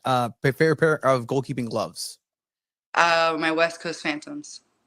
If you were able to get the jersey off of a player's back from a specific game, what player and what game? For me, I would say Ronaldo 2002, winning that World Cup in Korea, Japan. That's a good one. Oof. That's hard. There's so many jerseys I'd want. Whispering in the ear. This one. I know. She's like, I want you to get this one. Maybe, honestly, a Marta jersey, just at some point in my life, any game. I love that. And one last question. What are something you're working on off the field, whether it's for you, whether getting through a book, whether it's learning a new just life skill? What's something that Kaylin Sheridan is working on off the field, perhaps? I am working on learning how to be a parent. So I'm reading up on that and learning about how to take care of a baby. Well, that's going to be another full-time job for you. So Absolutely. Again, congratulations. Thank you for joining us here and really appreciate your time and for all the work that you do in representing the city of San Diego. Thank you for coming in, Kaylin. Awesome. Thank you guys so much for having me. Absolutely. And that was Kaylin Sheridan. We do have a clean of Craig saying that now. I gotta mind that. Yeah, we do. It's in the last Kaylin Sheridan. Kaylin Sheridan. Thank you, Kaylin, for coming in. That was fantastic. Let's keep this going. She's going to be a great parent. Yeah, I mean that's it's gonna be baby's in safe hands. Hey, can I just say something? What? Like, that was a great interview, guys. But after that last question, Tony, about what player you would get, like what jersey, I don't think Kaylin Sheridan watches soccer like that off the clock. Off the clock. Like, I mean, Clock you know, in, like clock there's out. players that don't necessarily watch like Carlos Vela, Ocio. You wouldn't know. Because I think But anybody they don't anybody- like soccer. That's different. Like, No, but I don't. I would think she loves it, but I don't think she watches it like that as like on her free time. I think She doesn't know Kaylin like we do. I don't, but I think I do know that anyone that watches soccer like that can answer that question like that easily. Good think so. Thank you again, Kaylin Sheridan, San Diego Wave, for hooking it up, coming in, and hopefully we can welcome more players from San Diego Wave to come in. And this is the open invitation once again to San Diego FC to, hey, we could also welcome San Diego FC players as well. So check them out. And if you want to hear San Diego Soccer's players, you can check out Soccer's Overtime every Tuesday on San Diego Football. But yeah, perfect. Thank you again. Home opener, big day for Wave, big day for San Diego. Went over through goals, gaps, and greats. So I think it's time to switch gears once again. It's a 3-gear car. You know how to drive manual? yes, first car I had was manual. Damn right. Chiba? No, I tried, but I was trying to learn. But no.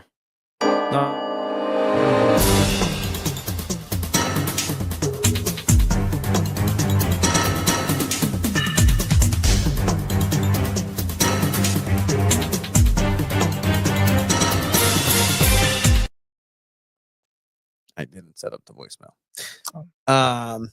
Do you name your cars? By the way, my car's name was Susie. I named my car Susie, the manual Jeep. Sometimes I still drive it around. I also but mine's like I name it things. The name of my car right now is actually based on a Simpsons episode. Chiba, do you name your car? Oh. Did you once name your cars? No.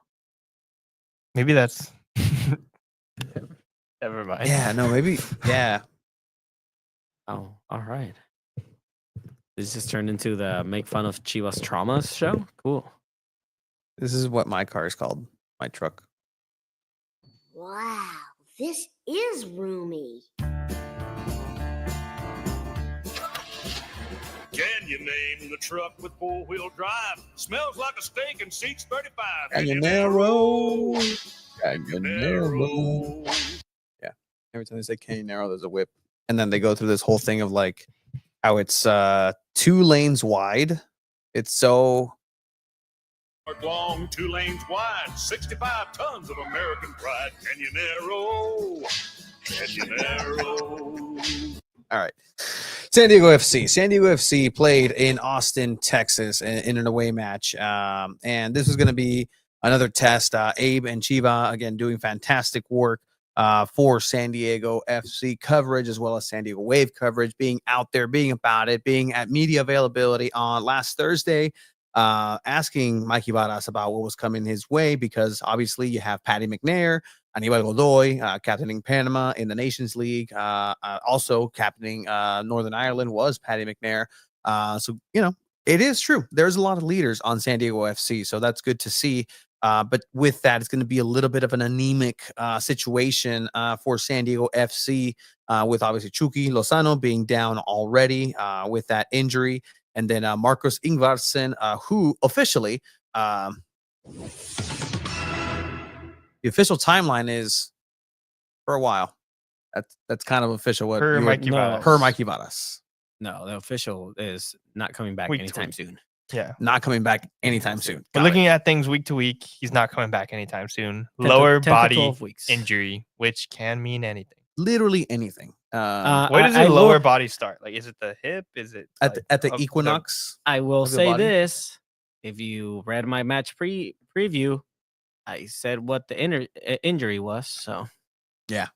So things pretty much disseminated themselves. Good writing on that. I saw you getting a lot of props for that. And so again, the question was coming into this game: who was Mikey Varas going to go ahead and select for this matchup to supplement the obvious 11 that's pretty much the core of San Diego FC? So you start over with CJ Dos Santos in goal, and then you go from, let's see, left to right. All right, Luca Bombino, young kid coming in, impressing Mikey Varas, one of the players that honestly hasn't given you a reason to not start him. We'll discuss whether or not it's the right choice, especially with Negri and his experience and his availability coming into this match as well, and looking ahead to LAFC next week. But then you go into the center back position with Ian Pilcher next to Chris McVeigh, another young defender right there, kind of pairing those together. And then Willy Kumado on the right back side. In the midfield, you have Yepes Verskov, Luca de la Torre, and Alvarado, who is stepping in. Alejandro here for the absent Aníbal Godoy. You move up top, and we spoke about this, especially who was going to take over that position for Ingvarsson. And obviously, it's going to be Tomas Angel, who is that natural 9. He wears the 9 for a reason. He is that center forward that's anchoring, kind of gets lost in the wings. But then you throw Oni Valakari to the left, kind of center attacking mid, floating in there. So you kind of have Tomas Angel and Anders Dreyer on the right side, kind of floating through the middle and kind of taking that spot where Ingvarsson usually is. You don't have him, not that hold up man. That's not the type of player that Tomas Angel is to begin with. But what did you guys think about the lineup that eventually came out here for San Diego FC against Austin? I think considering injury wise, it's a solid lineup, at least at up top in midfield. I think that's probably what I would have gone with. But in the back line, there is a little bit of an inexperience and question marks. Center back wise, they didn't really have anyone else other than Ian Pilcher, I believe. So, but it it's a little bit questionable, but this happens in the MLS. This happens with every team, especially during a FIFA window. So I think you kind of just have to deal with it. And unfortunately, it really backfired, especially in that first half. Yeah, it definitely did. Chiba? Yeah, I think Mikey Varas went with the youth again, right? I think, like you said, Tony, Franco Negri should have definitely started over Bombino. Bombino, again, he's been great. He's been phenomenal. He's 18 years old. I think Franco Negri gives you that experience that you need on that back line, especially with rookie Ian Pilcher, right? Like, he got cut off, like le ganaron, in that back line pretty bad to Pilcher. But I think Negri helping him out there could guide him and say, hey, like, settle down, like, get back here a little bit more. I think he could have been more of a leader on that back line. I don't think Alvarado had a terrible game, but I would have much rather seen Valakari off the middle, and then maybe you put Boateng, another player with experience, starting on this match. Where again, I feel like that's what you get with Patty McNair and Godoy. You get some experience on the field. Anywhere on the field, you still need some experience, right? So I think that's why they got beat. I will say San Diego with Godoy and Patty McNair probably win this game against Austin, like 4 out of 5 times, 3 out of 5 times.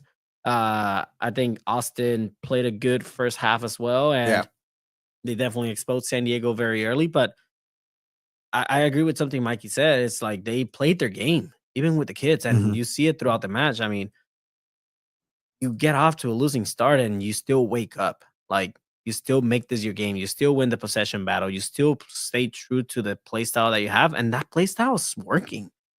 Yeah, the style itself is a system that seems to be successful in here, and I mean this with all respect, right? Like, again, I'm not an MLS expert. Some would say somewhat a soccer expert, just about the game. But MLS strikes me as very simple. It's a very simple league in that it's rudimentary soccer. You don't get a lot of flashiness because there's not a lot of talent to match up in terms of what you would expect of the Premier League or in Europe, right? But it's fun. That doesn't mean it's not fun. That doesn't mean it's not professional. That doesn't mean it's not of quality.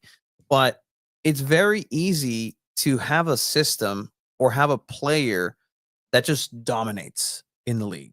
And I think once San Diego FC gets this concoction correctly, again, they're going to go ahead and fine tune it, and they're going to continue into a great season. This 2-1 at the end, and we'll continue through the highlights, but I don't think it's going to be really indicative of what the rest of the season was. If you've really paid attention through this match and you're a San Diego FC fan, you're not happy with not getting any points, but you should be happy with your team, with how they were able to bounce back. In the beginning of the game, Ian Pilcher, again, one of the players that just was not comfortable. He was very awkward in that back line. You can tell that Austin was targeting him, that Brandon Vasquez, this is your left-hand side. 100%, right? Early on, he actually got booked for a foul on Brandon Vasquez. And one or two things, that inexperience of like, hey, I don't know what to do here. And that he got outrun for that first goal too. But also maybe a chance of like, okay, Pilcher's putting his body in there. Like, okay, I don't care. I'm a young kid, but you're still gonna go ahead and feel my presence here. It's not gonna be easy on you. I'm gonna foul you, and this is gonna be a game. But in this moment, it just kind of became like, oh, like, go back a little bit more in this one. Okay. So you see the play here, right? Okay. You're trying to play out the middle again. Okay. Jair Taquito, that's Valakari. They lose the ball there. Yeah. Again, fantastic play by Dreyer. And then you need that talent on the other side to respond to that class. And Valakari just maybe has that class, but just isn't sharp. He isn't hasn't built that chemistry enough with Dreyer. Yeah. So I mean, they lose the ball here, and then Austin was very good off that counterattack, right? Like, look where Bombino is. Bombino's up here. Ian Pilcher has to be. I feel like if Negri would have been there, he would have been kind of like more back here, and he could have told Ian like, hey, dude, like, careful, like, don't get ready. Again, I agree with you, Tony. He got a yellow card very early in the game, and as a rookie center back making your MLS debut, you mess up, and you could have possibly gotten a red card because it was technically the last man that you fouled. So you're kind of like still nervous and scared and a little shaky and saying like, dude, I already messed up. They catch you off this freaking like through ball, and it's Brandon Vasquez. he hasn't been as clinical, but he didn't shy away of scoring against San Diego. Again, just kind of going back into some of these comments, like, yeah, no, having the international players really hurt the game. And it's true. It exposed the left-hand side. People asking, like, still don't know why Mikey started this back line, cost us 2 goals. I agree, but who else? And Negative. yes, Even Negri played up like in that first game. He would always just like creep up. Like I don't think he's the type of fullback to like to play defense. But I think he's the type of fullback Neither is Kumalo. I think he's the type of fullback that can very much understand a different situation and adapt to it a lot quicker, a lot faster than an 18-year-old. And I think, but also you want to be on the offensive side, especially to start out. I mean, you're on the road, but the way this San Diego team plays, especially when you're out Anibal Godoy in the midfield, you need to. I think the plan is to score early, and you can do that when you have like attacking-minded fullbacks. Yeah, and again, you knew that Austin is also kind of in this funk for them. They have all this offense that isn't really working. It's still only 4 games into the season. Yeah, too. So I think San Diego FC's gotten together. They've melded really well with like a very specific style, but like Austin, they finally started to click a little bit in this match in a way they hadn't looked in their other MLS matches. And Brandon saying, like, especially Brandon Vasquez glaze from the commentators was crazy, given he scored 1 out of 3 when 1v1s. I mean, yeah, but they also gave him his fair share of criticism. Yeah. Like they paid that. There's a $10 million guy. Like that was a little tongue in cheek of like, finally, like this is what I mean. Like they haven't been performing to the standards of what the expectations are for Austin FC. Whether the expectations were met by starting a Bombino, by starting an Ian Pilcher, I think they were met exactly like you would. But a comment here, like, where would it go? It's by Juan Garcia too, saying, yeah, sometimes that Mikey just too smart for his own good. I think that's just the style that he's that again, this is going to present itself. It's very by the numbers. It's very, what have you done for me recently? Negri can't live off of that goal he scored. He's a defender. So maybe if he was an attacking player and he scored and you don't play him, that's when I'm like, but he's known to be a defender. I mean, look at Valakari. Like he comes off the bench, gets an assist, comes off the bench. Also by necessity. But he's making an impact. I mean, you need players that are going to make an impact. He gets an assist in this match. Yeah. Like that's 3 straight games that he's affected the scoreline for San Diego FC. Whether he's not the best on the ball, sometimes he knows he has the right vision and he knows where to put it. But yeah, Brandon Vasquez, CJ Dos Santos couldn't do anything. Yeah, tried his best. I think CJ Dos Santos had a very good game. Yeah, again. He did. Yeah. Like he made some very impressive saves. I think he hesitated a little bit on the line, but it came out on his favor a couple times. Solid performance from CJ for sure. And again, right now, SDFC, like, okay, it's looking shaky. I'm watching this whole game, waiting for the trolley to go to the Chivas Cholos games because I wasn't given parking, and I'm fine with it. I'm sorry, pero ves este pinche monstruo delantero like coming at you at that speed, and you're like, dude, Brandon Vasquez should be a top scorer. What? He's called Superman for a reason. Exactly. Señor. Like that's a señor against a morro, against a chamaco. You know, in the Sunday League matches, cuando todos están gorditos, acá beer bellies, pero llega el vato que va al gym, acá está bien mamá. Like that's him. Like he's just built, he's buff, like he's fast, but he only scores 1 out of 3 1-on-1s, right, Brandon? Yeah, Brandon glazing over here. But that's San Diego's own Chula Vista native scoring against San Diego FC. San Diego FC fans wanted Brandon Vasquez to come to San Diego. They did. So, I mean, it must have hurt a little bit for all those fans that wanted the Chula Vista kid coming to San Diego FC. And, I mean, then you can kind of just imagine the rest of this game and how it's going to go. And you can very much see like, okay, well, at this point, it's just survival mode for SDFC. The second goal for Austin, once we get to see it, like he tried to chip this, but the second goal just, again, shows the lack of experience that they had. You get this foul right here. Dieppe, as the captain, needs to get over himself and complaining about everything the ref. Get used to it, dude. You're here a month already in CONCACAF. You should know the refs suck. Like, they're terrible refs. They're going to make some soft calls. Stop arguing. Kick the ball out. Get in front of the ball. Don't let them get you asleep like this. I think that was pure lack of experience here. that was very disappointing from Sverskop as your captain, Mhm. not being more alert to the situation, saying, "Oh wait, they can play it quickly right now." So I think definitely lack of experience here. I think Bombino again, lack of experience here. I think Franco Negri would have probably kicked the ball out, or he would have gone in the way. If that was Ian Pilcher, he couldn't kick the ball away. He was already on a yellow card. But I think is that Pilcher? I think I that's think Pilcher. Bambino, no? No, Bombino's over here, Okay, but yeah. Pilcher, just stand in the way and let them ask for a wall or something, or for space. Like, you stand in the way, they're not gonna kick the ball. So I mean, I think this was just disappointing from them. So This is like the classic MLS goal that I would see before we watched the MLS consistently, right? Nobody, yes. I mean, a prototypical MLS goal for sure, but nobody is looking at the ball. Maybe Bombino, who is like just trying to keep up. yeah, but Vasquez is already He's going back on defense. going He's like- Vasquez is Yeah. already asking Yeah. for it at that point. And again, Sverskov, Pilcher, just even down here, is that Valakari? no, it's, Or McVeigh? McVeigh. Yeah, McVeigh is just Back to disconnected. the ball, yeah. Back to the ball. That's my biggest kind of critique there. At the end of the Yeah. day, if you're a professional player, ponte frente a la bola. Get in front of the ball, turn around, but at least don't get your eyes off the ball. That is number one. Make sure that you're watching the ball. If you're watching the ball, then you're already helping out Bombino, who's probably about to get destroyed by Brandon Vasquez. So you're going to need to get back there and foul Brandon Vasquez and get a red card, or get something. And Michael, I mean, that's inexcusable right this there. is what you do, man. You get the foul, they call it. If you're Ian Pilcher, pick it up, walk backwards. They're gonna like, hey, man, give us the ball. Here you go, ref. You throw it up, or you give it to Sverskop, but you let your teammates come back and settle and make that line again.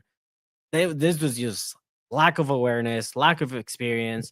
And again, with Patty McNair on the starting lineup, I don't think this goal happens.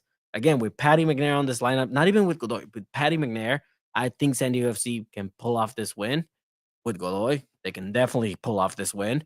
Am I worried about San Diego FC? I mean, not anymore, because you're going to get Godoy and McNair back, but this was just so hard to watch. Like, just, again, letting them just do that to you. And again, this is minute 19 of the 90. This game ended 2-1. So to say that, this player is at fault, this player is at fault, at this point, this particular second goal was just the team letting the team down. Like, that's a team goal allowed, just in general, right? Like, that's not a good look for anybody, everybody involved. Never turn your back to the ball. Lesson learned, hopefully, 100%. Like, and that was my question. We'll get to that post-match conference. Like, what are the lessons, Mikey? Because the good thing for San Diego FC is that lessons were learned not after the game. You can see the lessons learned as they adjusted within the 90. And that's the good part about this, right? Like, you're down 2-0. It's the most dangerous scoreline. It's the most whatever scoreline. But, like, SDFC kept with their style. They kept pressing. They kept going. They kept being San Diego FC. And what's going to frustrate the fans, going to frustrate the other teams, going to frustrate everybody at some point, is that they're going to keep playing their style. And eventually what happens is you're going to maintain possession. You're going to dictate the pace. And yeah, you're down. And eventually you're going to have a look, and a look you have. And here we go. 18-year-old on loan from LAFC. Sverskov, it's a really good ball. Valakari leaves. Oh, takes a deflection. San Diego gets it back. Luca La Torre, his first goal for his hometown club. 2-1. And, they made a mess of it. And, I mean, they That was a good scored. call. They scored with the right to dream model. Yeah. Like, that's what this goal was. Yes, they got a deflection, but that's part of soccer, right? Like, Valakari sets up Luca La Torre. Luca, not afraid to take the shot, takes it. At one moment, I really did think, why wouldn't you just put Luca on the wing? Like, he's pacey enough to play on the wing. This guy's meant to play down the middle. Yeah. He's that good. He's taken a lot of really good shots outside the box. He's not afraid to be the guy to do that. He can get it done with the left or the right. So he's definitely kind of on that outside, more of that 8. Again, Valakari wears the 8, but he is more the 8 position. By the way, for those friends, there's designated numbers that are set, for U.S. men's positions. national team could have used a player like Luca de la Torre in the midfield, huh? That would have been Probably could've, nice. probably That would have could've. been nice. That wouldn't have been nice for San Diego FC Yeah, to no. lose Luca de la Oh, no. Torre, especially Luca for this game. and Anuel Godoy. That'd be crazy. Yeah, so I mean, I see some of the comments on like this one. Like, I agree. I think San Diego FC need a clinical finisher. Isn't that Chucky Lozano? Supposedly. I mean, We'll it's get week to week. We'll get to this question a little bit later. Striker, would you want FTSC to sign? There's not a lot of options, especially like with the transfer windows being, kind of closed. But there's chances. There's ways the market works There's internationally. some cool people out there. Cool guys. Cool guys. Yeah, so I mean, I think they need someone that can definitely like put the ball in the back of the net, and they think they need that desperately. I don't think it's going to be Thomas Angel. Dreyer, by the way, didn't have the best performance. I think he did some key passes, but he should have put away like 2 of the shots he had. He was exhausted. Like he was exhausted at the end of this match. And again, every player sweats, every player this, but like his jersey in particular was absolutely drenched at the end of this match. I believe it was like 86 degrees. Again, you said like weather might not be a factor, but I do believe that weather does play a factor in terms of just players that aren't used to different types of climates in such short amount of times. The U.S. is a big place. They just played in very cold Salt Lake City 2 weeks ago. Yeah. Toma agüita. Ponte a jugar, güey. You saw this earlier, but Valakari is definitely deadly on the air. Like, Yeah. he at that height, like I think he has to start next week again. We'll see what happens, but yeah. So this is another 1v1 by Brandon Vasquez who tried to chip. CJ, this is one of those where the goalkeeper hesitated a little bit, but it worked out in his favor. And look, San Diego FC is also very fortunate that Austin FC no está fino. Austin FC let a lot of opportunities go, and they were not clinical either. It could have been really bad for San Diego FC had some of these chances gone in. In total, according to FOTMob, they had 6 big chances. They missed like 4 of those. They had a bunch of shots on target too, but they were also like losing the possession battle by so much. But that was a crazy save too. Yeah, but every time Austin did get the ball, it felt like it was a scoring opportunity, but they just could not find the back of the net. It was if you're an Austin fan, if we're like the Austin instead of San Diego Punto Football or Austin Punto Football, I think you'd be going insane that they didn't score. Oh, you'd be pissed they didn't win this game 6-1. Very true.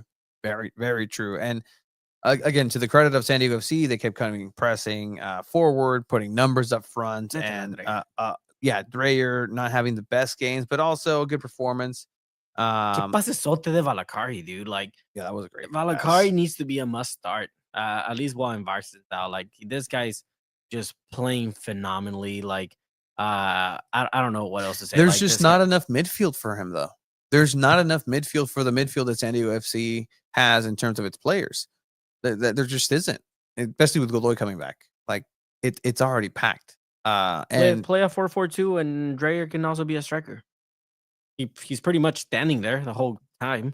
Speaking of standing there, I believe I saw it here earlier because people kept asking, and people were asking us to ask, and we kind of hinted at it. Just, hey, Alex Mighten. Everybody's asking for Alex Mighten. Everybody wants Alex Mighten to start. Everybody wants Mighten to be the guy and to be the hero, the savior for this Chucky Lozano woes of his injury, and that's just not the case. I mean, and you saw it. He got time to come in and really try to make an impact. Were there some looks that Mighten got? Sure, 100%. He's that player that's going to give you a highlight. It's like a Melanie Barcenas. It's like, cool, that's great. That's a great move. But what happened with the play? Like, what'd you do? Like, I didn't see anything. Mighten? Yeah. Wait, so he went through 2 and gave a great pass. Yeah, that's a perfect bat. Okay, That's a maybe great What are you that talking maybe about? maybe that play was not the correct No, one. I think he Maybe had a that play decent was not the game. correct Like he one. took on a lot of players and he created a lot of chances. Like that So play what's was. okay? So what's the disconnect then? I think he's more of a winger. I don't think he's a 9. Like I think he's more of a winger. Well, he So, got thrown on the left. yes, and he didn't do too bad. Like I think he gave some good passes, and again, Anders Dreyer couldn't get the shot on target. Like the players couldn't finish. Like I don't think there were chances where he had to shoot like that. He just looked terrible. This was a fantastic save, though. Yeah, That was a fantastic save. That was a fantastic header. Too, Header. and this was when One of two. Anissa came in, talks to Yepe, and the commentator was talking about that, and tells him, "Hey, like go first post or something like that," Mhm. and that happens, and like almost a goal. Again, another miss from Dreyer. Like I don't think Anders Dreyer had the best game to on Austin. Yeah, so he kind of slices that ball that becomes and he covers his own deflection, opens up to the right inside the box. Had option, took the right one, and yeah, no, it just kind of rolls on through. Another corner here, and then you're going to see poste, travesaño, Again, dude, on that woodwork. first post. Sverskov is knocking on that door, and again, an unfortunate situation for San Diego FC, who at this point is the better team. Like, there's no question. They've been the better team for the majority part of this game. They are doing everything correctly. They are being patient. They are playing the ball. Austin was playing in their own half the entire second half. And really, San Diego FC just couldn't finish the ball. There was still a twinge of, as soon as Austin FC gets the ball, there's a chance for them to counterattack and really put this one away. But it was just difficult through and through to get that final touch across the goal. Ends up being San Diego FC with their first ever loss, 2-1 to Austin FC. Tony had the prediction 2-1 Austin. So Tony, now you move up on the leaderboard and you're second place, and I'm last. As of now, I'm walking to Snapdragon. It's So- what 4, 3, 2. How many? What's the point? 3 points for you. Okay. 2 Can you points share for that? Tony. Are we Uh, allowed to? Were you allowed to? I can It's share okay. that. We just said it right here. 3. I know, but 3, there's 2, there's 1. I mean, this is what it looks like if people just want to see it. And like there's visual people who watch the show for a reason. nothing really too special. Mm-hmm. Dang. I just wanted to see how you're last.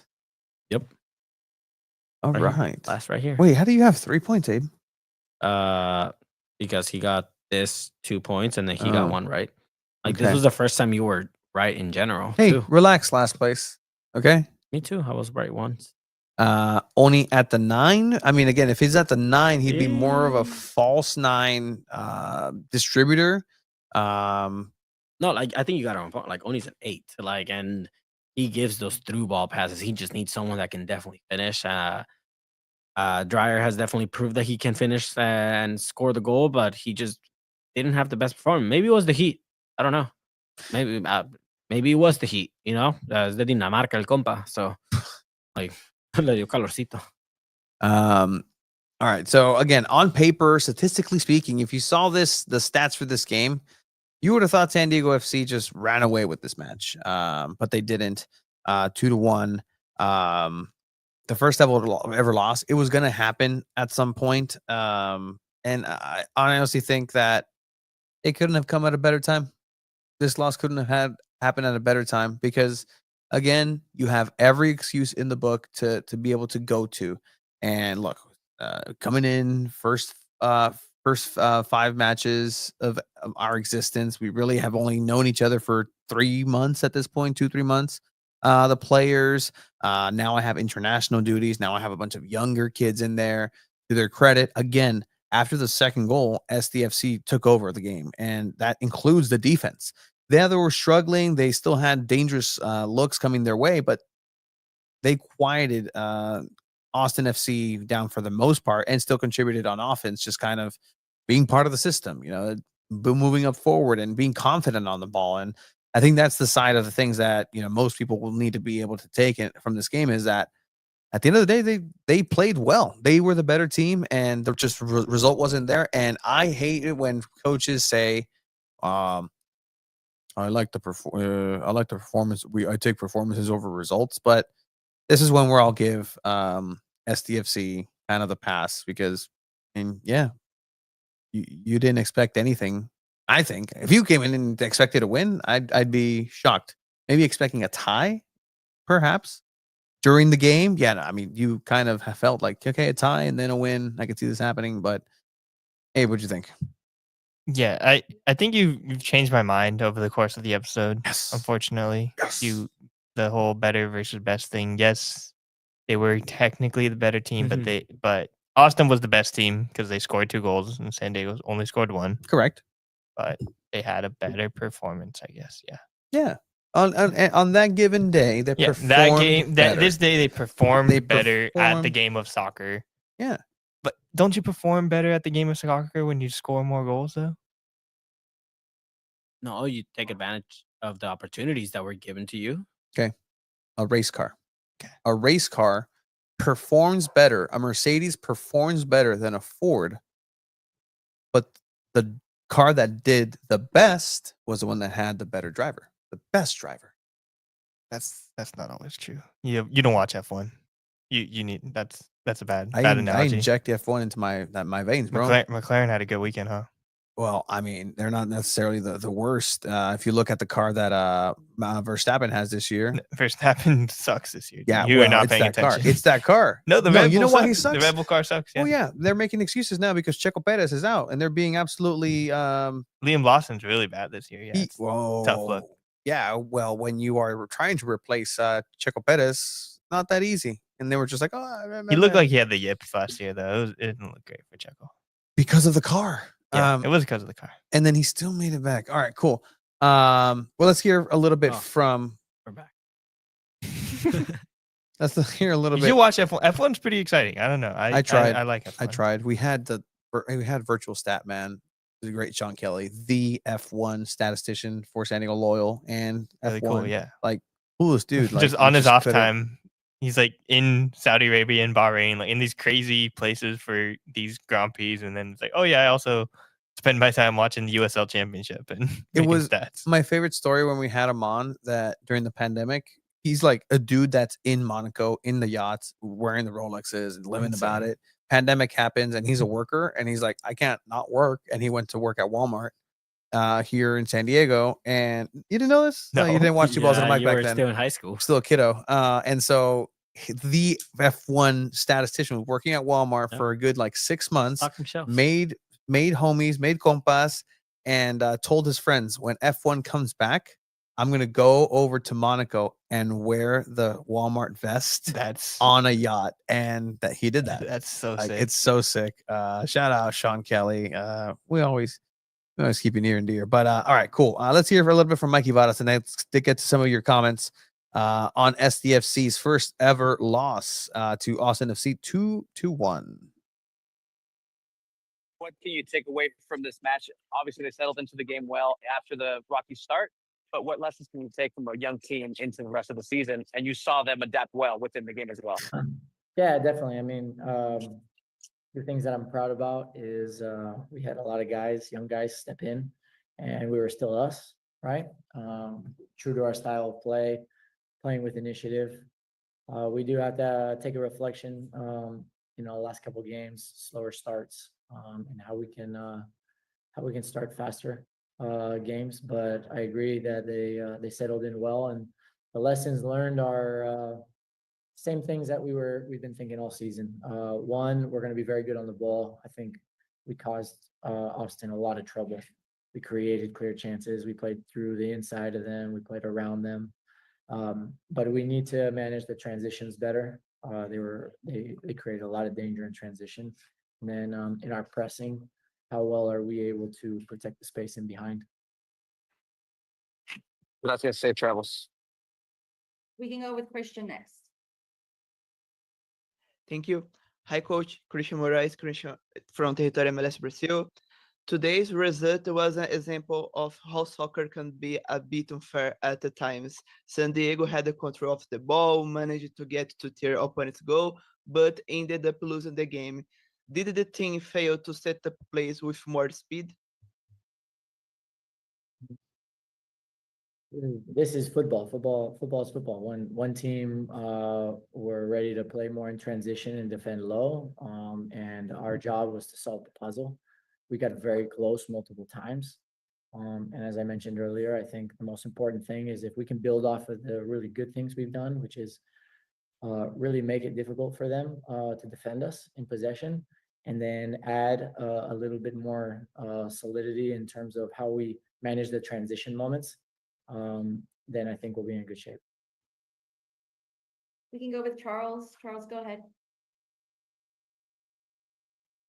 Coach, yeah, just following along with what you said, was there something new or different in the looks that Austin was giving you, or was it just the direct play over the top or the personnel they use? Because we've seen you guys have so much control generally in tactical terms up till now.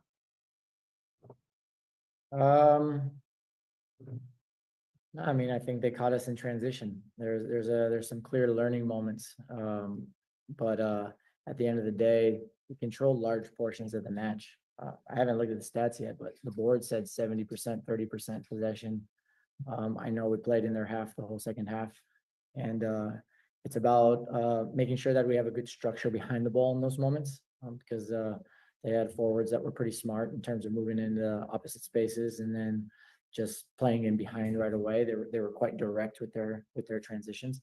And at the end of the day, we had a lot of new life into the lineup, and that's also takes time, right? Chemistry takes time, and learning how to play at this level takes time. So for me, it was as hard as it is to lose. It's still a net positive game in my opinion, because we lost guys to injury and international duty, and these guys came out and wanted to play our game in Austin, and that's a huge credit to them in the direction that we're going.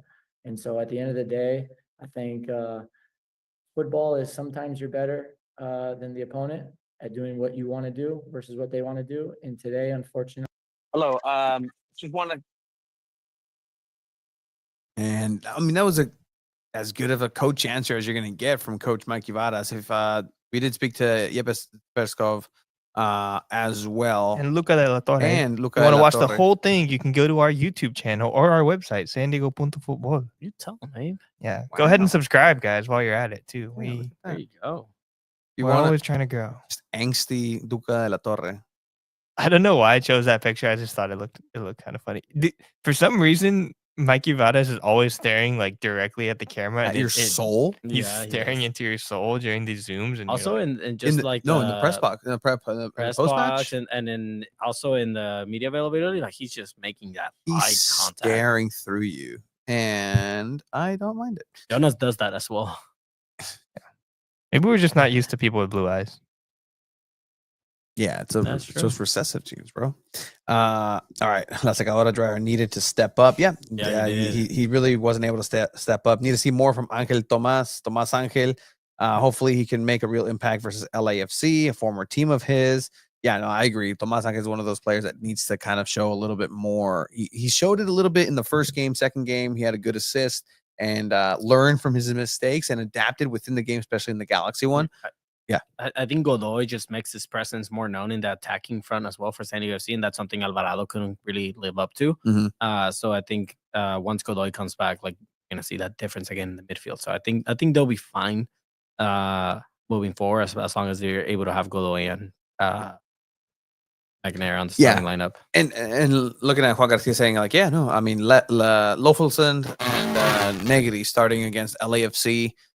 Next game, perhaps, and maybe that's why you saved them, just because I know that Negri through this entire season had actually been carrying an injury, just not an injury, just a knock, even through preseason that was aggravated, and he's been playing on. He's been playing hard, so it's an older player, so you need to go ahead and kind of weigh that in, whether or not you're going to go all in Austin or just wait and make sure you win against LAFC at home, because that is the match that is coming here to Snapdragon San Diego. LAFC. Yeah. Or any other thoughts on Austin? If anybody else has any thoughts, go ahead and put it in the chat. One thing cool, very cool San Diego moment.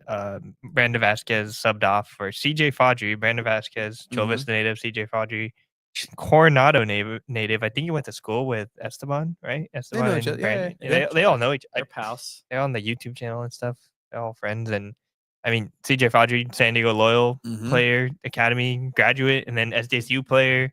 And now he's playing at the MLS at the highest level and like sealing the game for them in the last moments. Like he had a really cool moment there at the end. It was cool to watch. He was fighting for the ball in the corner, Oh. time wasting. He's a big boy now, and yeah, just gave that fist pump of emotion. That fist bump was for San Diego Loyal. That's what I was thinking. Like it Like, really was. Like again, it was pointed out to me that you guys are just sour from San Diego Loyal. No, I could care No, less. but- I couldn't care, like whatever. But if not that I know anything of anything, but if I know something, is that was a reaction of a man whose boyhood club was killed. Yeah. And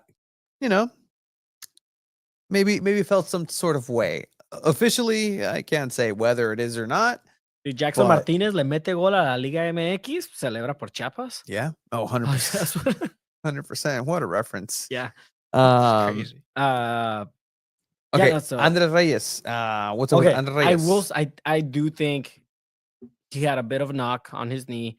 I think it's a lot worse than they thought when they signed him on, and Mhm. it's taking longer. They're trying to be able to have him set up for the whole season. Yeah. But I think it is taking longer than they expected. And I think they were hoping that he'd be back by now, and that hasn't been the case. So the question is still up in the air for Andres Reyes. The answer we still keep getting is that, he's not where he needs to be able to play a game yet. So it's week to week. That's the answer we keep on getting for Andres Reyes. Mhm. So If I were to guess, I would think Chucky comes back before Andres Reyes. I think Chucky might come back or be on the bench against LAFC. I could see him being on the bench and coming on as a late sub, getting a couple of minutes If after needed. the 75th, if needed. I can definitely see that. 75th minute. Keep an eye on that. Okay. Yeah. Keep an eye on that. It'd be a really cool moment to see him come back at Snapdragon, get that ovation, and just hit that injection in the arm of SDFC. So, again, they will be welcoming after this. They actually remain with 8 points on the table. SDFC, they are 2-1-2. They're fourth place in the West right now. Austin still, 2-2-0. That's 2 wins, 2 losses. That's 6 points. Things are shaping up in the first quarter. There is an All-Star break. I don't know if we're all aware of this. Yeah, we're all aware of the MLS All-Star break. Cool. Just making sure. They're going to play against the English team, right? That's what they usually do. But that's no, what they they've play been against doing. the Liga MX team.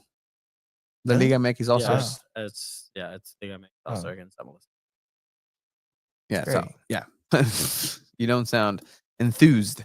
All-Star games are great, in my opinion. Just making an international window. So then now you're going to go ahead and play against LAFC, who is sitting one position above San Diego FC in third place with 5 matches played, 3 wins and 2 losses, sitting at 9 points, 1 point above SDFC.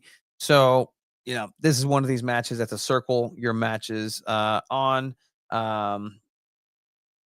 I mean, I really don't see how this isn't the most important match at Snapdragon Stadium outside of perhaps your inaugural match, but just like, bragging rights, another LA team.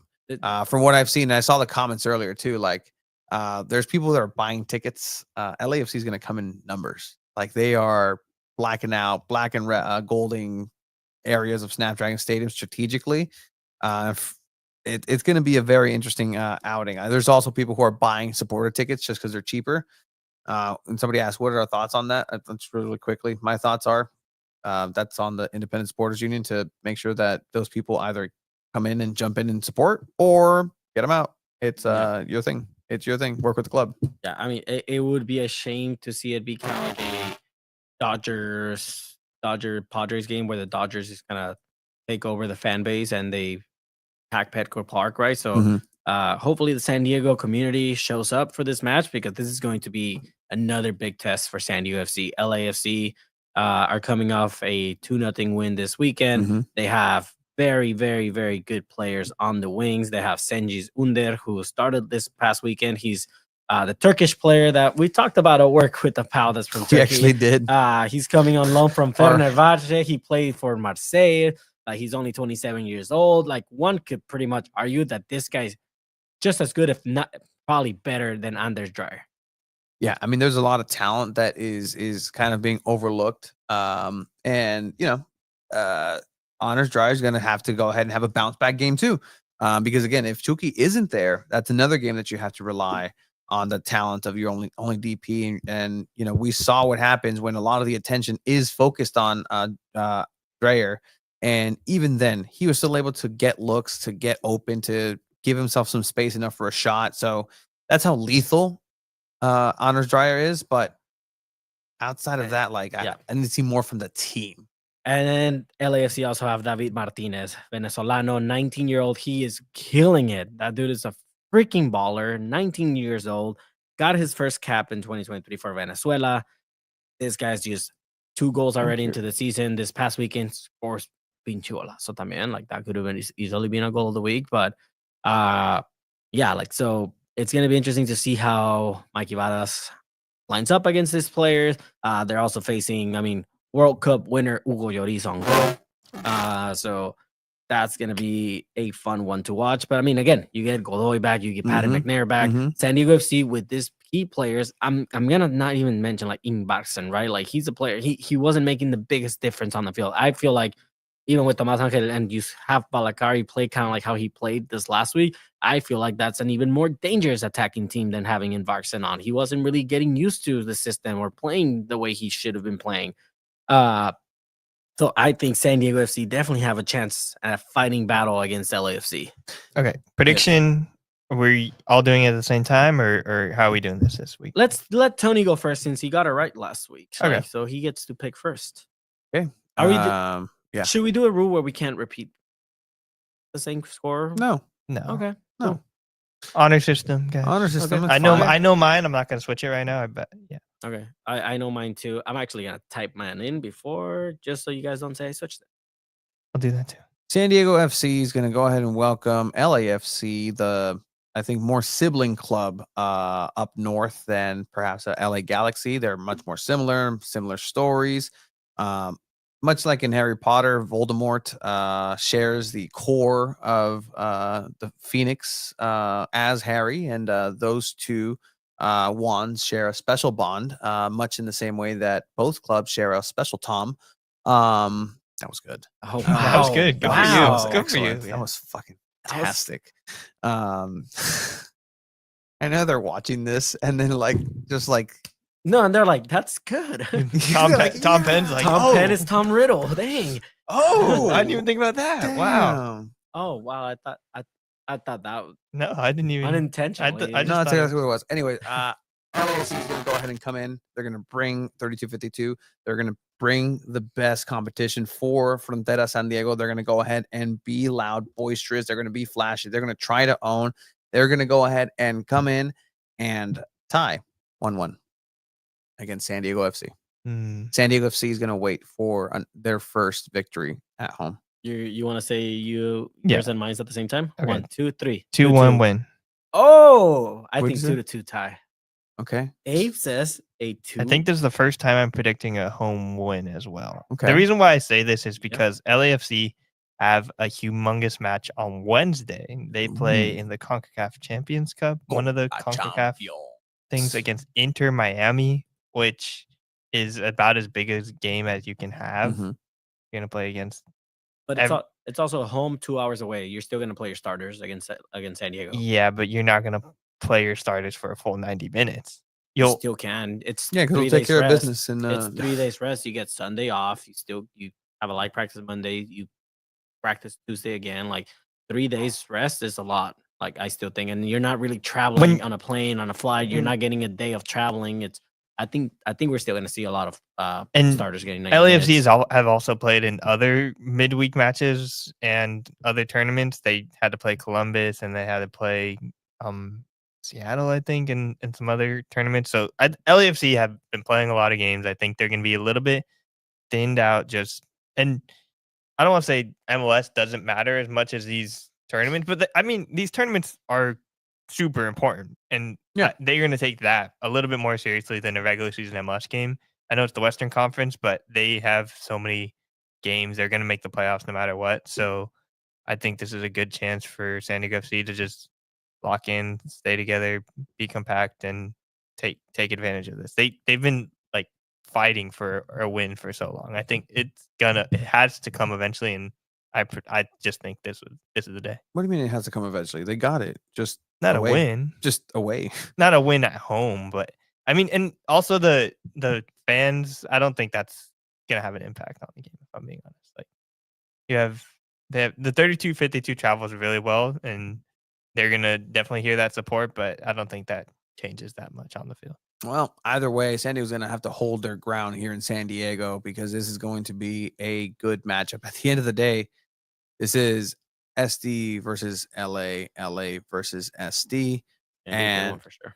This is, it's a big one. Like this is bragging rights. This is, you already beat the champions, supposedly the hardest of the tests on your home match. Like this is a second chance to put LA in its place. And you know what? At the end of the day, I'm not a SDFC fan, but I'm a San Diego fan. If San Diego puts LA in its place, I love that. It just makes me smile. Just in every regard. Just so you're hoping they prove your prediction wrong. Yeah, 100%. Like I love it when they prove me wrong. Cuando me caen el hocico, I love it when they're like, nope, shut up, Tony. Cool. Because if they not when they actually tell me and harass me, but when they say, hey, like it's like they actually like show me with their play. I mean, I'm tired. Again, this is entering what is it? I got up at 4:45. I got up at 4:30. Damn. Yeah. I woke up at 4:30. Didn't get up until 4:45. Well, yeah, I mean, I'm okay with San Diego FC winning, and proving me wrong and proving Abe right. 2-1 would be fantastic. But San Diego FC is going to need to just look at that lineup of theirs and really make some adjustments because, from what we were talking about and the longevity, perhaps the rumored longevity of how much a certain forward may be out in the form of Marcus Invarson. Again, officially. What was it, Chiva? You're not going to see him for significant amount of time. Significant amount of time. Our sources told us, gave us a timeline. It was officially a significant amount of time. That's what Tony's saying. Significant amount of time. He tore his quad. Like that's what it is. He tore his quad. That's 3 months. Amount of time. And you know how I know the timeline? Because when you play FIFA career mode and you use a torn quad, it's 3 months, dog. Like that shit is so accurate on FIFA. Brandon, back me up here, dog. Like, come on. You use dog twice in the same sentence, and I can't take the first one or second one seriously. But again, what's going to have to happen is that there's just no player to really come in and replace Invarson within the squad. However, wouldn't it be nice if SDFC had some sort of network, some sort of legit siblings in the soccerverse, and could potentially like reach into this bag of tricks, and pull something out and say, hey, we need some help. We need somebody who can kind of fill in at this point. That would be very interesting if that was to be done. A good move by SDFC, a pocket-friendly SDFC maneuver. Because again, you heard it from Tyler Heaves. He's like, I don't know where these rumors came from for Kevin De Bruyne. I've talked to his agent. I've talked with him, and he's just asking for too much. He's just asking for the sun, the moon, the universe, and then some. And you're just not going to give it to him. I actually, within just kind of circles of Sunday, against the Chivas and Atlas, Chivas and Cholos game, there were rumors with some players on those squads coming into San Diego FC, and Joe Corona. Joe Corona was not a rumor, unfortunately for him, yet.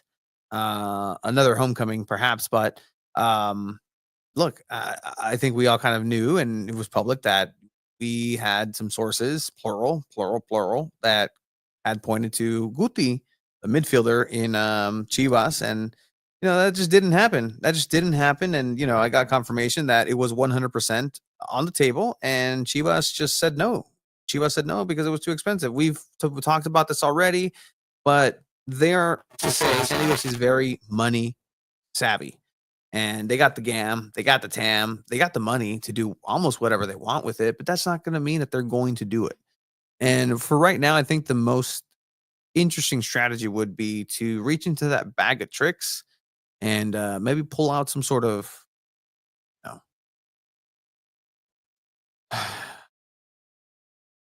striker, some forward, someone who's been within the lineage, somebody can speak the language, the philosophy of this school of thought. I'm just putting that out there. Okay. It'd be interesting. Interesting.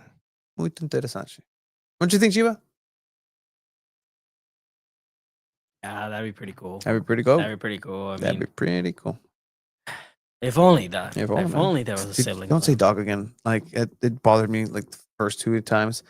If only. Do we know what's up with that? People are still wondering, where is this guy? No, he's there. He's there. He held up the wave shirt, the jersey. He's like, vamos wave. We saw him at training. Saw him at training. Yeah. He's alive. He Off is to the a side, human but- being.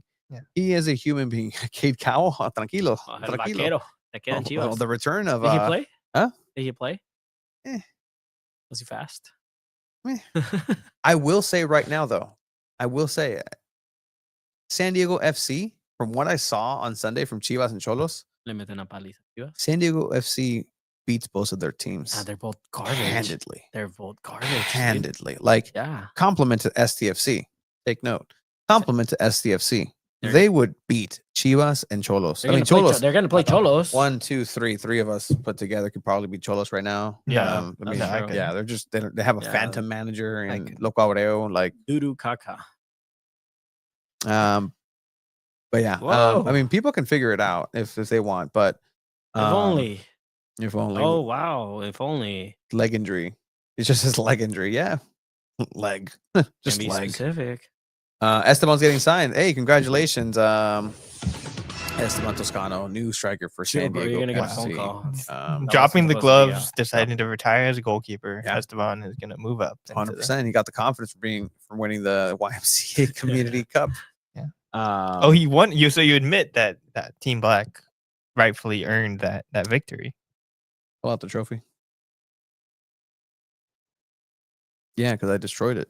Oh. Gone, trashed. Good for Wait, you. It's really not here. Oh, uh-oh.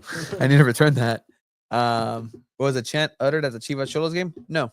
Because there weren't enough people. Correct. Yeah. Correct. There wasn't enough juice Chivas. flowing. No había Chiva hermanos. Yeah, no presents for Cholos really. But yeah, outside of that, that's kind of what we got. Anything else, guys? No, What else I we mean, have? I'm excited to see a World Cup winner, Hugo Lloris, on Sunday. That's going to be pretty cool. What do you I know. mean? What? Yeah, this guy. I saw World Cup winner a couple times. We've talked to World Cup winners. Yeah, Yeah, we have. Bro. yeah. We're gonna get Shannon to see them. McMillan, Alex Morgan. Okay, let me rephrase. FIFA Men's World Cup. Oh, okay. I know you weren't there. I don't know where the hell you were, but I was speaking to Juan Mata. Oh. Didn't you talk to Juan Mata too? Just saying. On the bench.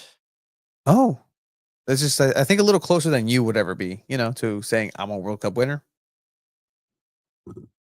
Juan Mata.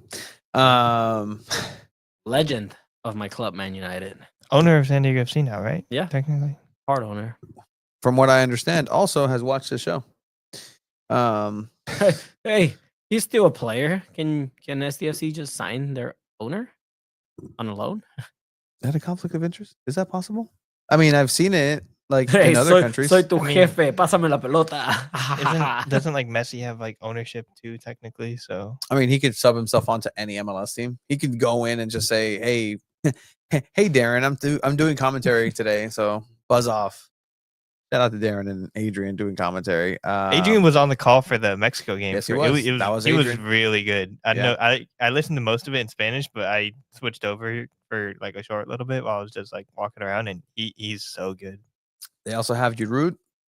I mean, I don't think LAFC can No, say that they have Giroud. I don't even think even- he's available right He's now. not playing well at all. I also want to give a shout out to the online SDFC soccer community. I think that's something that isn't, given it enough credit. It's being built.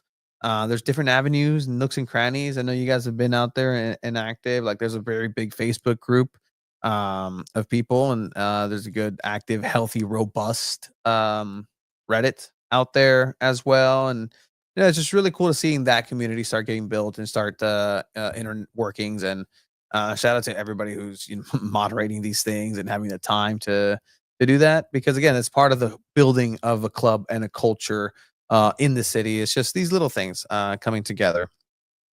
That's more info than any Mikey answers. Thankfully, he can have some shore up the offense. Yeah, that'd be nice. Patty will be back at least. Yeah, so that's a big help for that. Boys, anything else? I think that's kind of what I have. Let's see whose predictions right. You guys want to know why we were late to the podcast today? Because Tony had to get in and out before the podcast. No, he was actually showing us. He was showing us this really funny video. Starving. All right. You guys can comment over this. Saying, what is this? Yeah, no problem. I don't know why they were so cryptic about sharing information. Injury. Look, this is how teams are. This is how soccer is in the US. And it's just very secretive. NFL does it. Most American sports, and they're trying to be most American sports, MLS, will give you so and so name. Like they did, Or no. Yeah. Name a team, name of player, position, injury, timeline. Parentheses, out, doubtful, or whatever. Out doubtful, or suited up today, Mhm. was on the field, or limited practice. So it's No, Urban Legends, right? That's what you get. Lower body injury. Yeah. And I guess technically it's the whole tactical advantage, because when you are trying to sign players, or they're keeping things secret like this, because oh well, if you say you're out an Andres Reyes, or if you say that Marcus Ingvartsen's going to be injured for a long time, then other teams, when you're trying to sign their forward or get that transfer, they're going to be like, well, we know you can pay a little bit extra because we know you really need someone. So there's always that little bit of element to it, but I'll guarantee that there was no team in the world that looked at our tweet or anything subsequent to Ingvartsen's injury and was like, gotta rack up the prices and jack Never up the know. price. I mean, you never know. I mean, and Take that as a also we're compliment. still a ways away from the summer transfer window, so I don't think big major moves aren't going to happen until then. Do you still think SDFC beats America? That's a good game. That's a good game. I think America beats SDF. You think America beats SDFC? people are asking In-N-Out protein style. Yes. What's the order? It was. What's your guys' order? Can I get 2 protein style double doubles with onions and chopped chilies? And then I'm going to take a fry well done with chopped chilies on the top of it as well. That way they give you 2 handheld salads, which is what protein style is. One of them. And then the other one, depending which one is the most well built in a burger form and isn't going to juice all over you, then whatever the uglier one is, you just throw in the box, because if you ask for well done fries with chopped chilies, they'll give it to you in the animal style box for free. But you could just throw the other one in there, and now you legitimately have a salad to just kind of and then you can add more chopped chilies or chili on the side, and you just eat those. If you need some additional agua la boca. What's your? I'm not eating beef right now, but usually I get double animal style with chilies on the side. Pretty simple. I do double, no tomato, whole grilled onion, chopped chilies, and pickles. Okay. You forget Esteban. Milkshake, You forget what too. you Usually forget what I look like. milkshake. I could take down 4 of those. The protein style double? Yeah. Oh, okay. I can go right now, get in line, and do it again. Again? Yeah. Dang. You wanna? No, I can't do that. I feel I've done that once where I had it late night after going out, and then the next day for a late dinner or kind of an early dinner. I had it and I just felt so gross. This is really why we were late. This is really why we were late. He was showing us this video. Chopped chilies are a must, says Alicia. Absolutely. As a member, I have no idea what you said to him.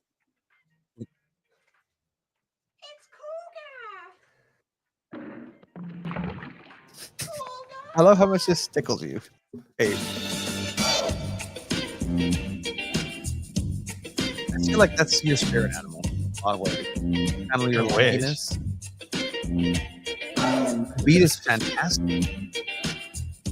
This goes to the supermarket. Love it. Absolutely. Oh, that's an Albertson. That is at Albertsons. Yeah. Pointing at random people. Like, cool guy's got the moves. Cool guy has got the moves.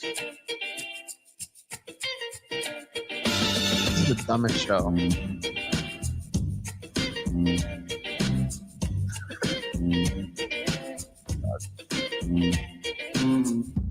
Oh, the breakdown. You guys missed the breakdown. Look at this art. Let us have break dances. Cool guy. He's getting a little. Hey, you can't miss this. He was in the trash bin.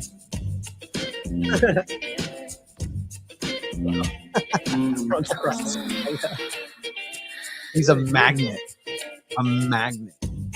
The bit, babe. The bit. I love it. You guys put it under from underneath. 2 balls and a mic. Thank you, everyone, for watching. Catch you guys later.